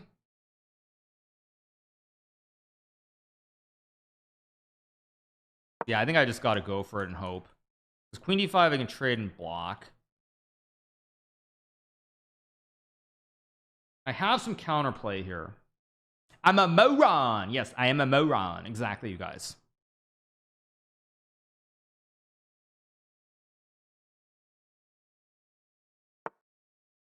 Just take. There's counterplay here. I mean, I have some counterplay in the position. It's not as bad as it looks. Show us the moves list. No, you guys, moves don't matter. I'm not qualifying. I'm not winning, so who cares? But now I go here and I have d5. I mean, I'm getting a big black center. I have h6 g5. Yeah, I have to consolidate with d5. Question is, do I have h6 here? I think I do. Oh, h6 is some funky bishop b8 or something. Bishop b8, queen a8. Sharp. Bishop b8, queen a8, d8, knight b6, rook a6. Way too dank. I really don't want to play rook a8. Oh, rook a8 is rook a6. Wait, this is actually very tricky. Wait a second, this is very tricky. Should also play rook f4. h6, bishop b8. Maybe I just h6. Yeah, I think I do h6. Is bishop b8, which is kind of the line that I'm a little scared of. Maybe more than a little. I thought I had something here that I could play, like rook e6 or something. I go rook f4, he takes, and then I doesn't work. d4 doesn't work. Rook e. I take, he queens. I go e3 check.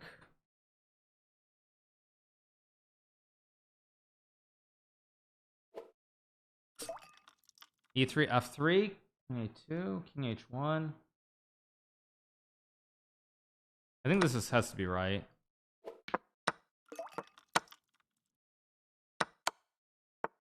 Yeah, now I go check.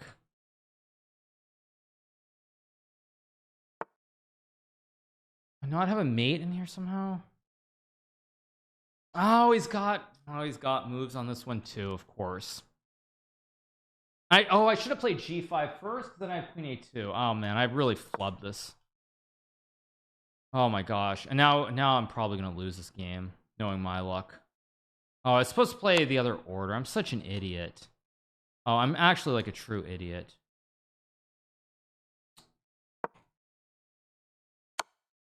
It goes there. I mean, yeah, I'm such an idiot.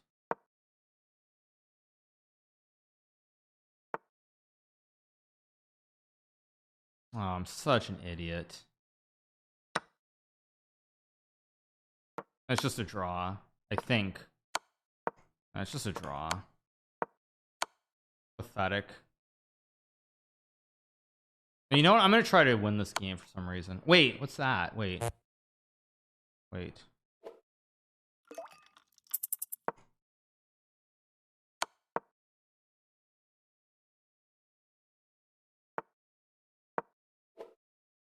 I think I tricked him here. Wait, I tricked him. I'm gonna win now. I tricked him. Ridiculous. We're both such bad chess players, I'm gonna be honest. Well, it still isn't easy.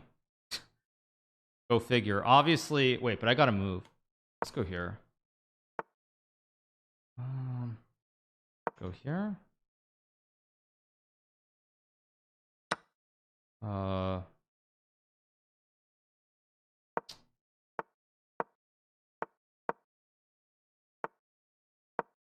Okay, now I mean this must be winning. Fix the pawns. This must be winning. I mean, if this isn't winning, I don't know what is. Yeah. And we're gonna get the El Clasico. Hikaru, I'm such an idiot. Wait, I tricked him. No, but see, the reason I'm such an idiot is if we go back here, I'll tell you guys why I'm such an idiot. Right here, yeah, I'm supposed to go g5, but like a moron, the point is I thought he takes, and if I take, he hits me with rook e8 winning the queen. But of course if he takes, then I check him in, but oh, but this actually isn't winning, it's still zeros. So maybe I just don't understand anything. Go figure. But anyway, the point is I made the check, and then he doesn't have to do anything because like he can go here because f3 is no longer hanging. But it is what it is. We get the win. Not a very inspiring result, obviously, but at least I win the last game to make it look kind of acceptable. So Dubov wins with 10 out of 11. Luckily Dubov wins, so I can't really complain about anything because I never was in the running. He had a tiebreak of 69, which of course is very, very nice. So it is what it is. Very inspiring. But anyway, big shout out to Dunkin' Donuts once again for sponsoring this portion of the stream. Make sure to check out Dunkin's iced coffee. You brew it with your classic you've got like the Keurig machine that I have. You put in that cold iced coffee, which of course I have right here, obviously.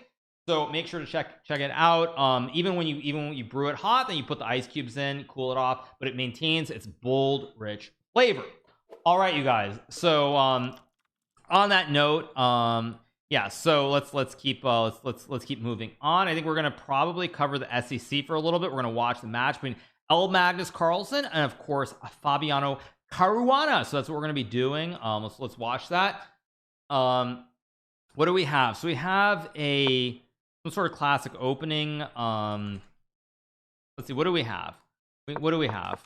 We have a Nimzo Indiano played by Magnus, Queen C2 Nimzo. I believe that I've seen this before. I think G495. I mean, H5 is also a move, but a little bit confused by this whole opening because as I recall, I don't think this is supposed to be great for white. Like normally after D5, you go Bishop G5. You don't take on D5 here, so it's unusual. Change the overlay. Okay, yeah. Okay. So anyway, yeah. Okay. So yeah, we'll see what happens. I'm gonna go grab my sandwich. Give me 1 second, you guys.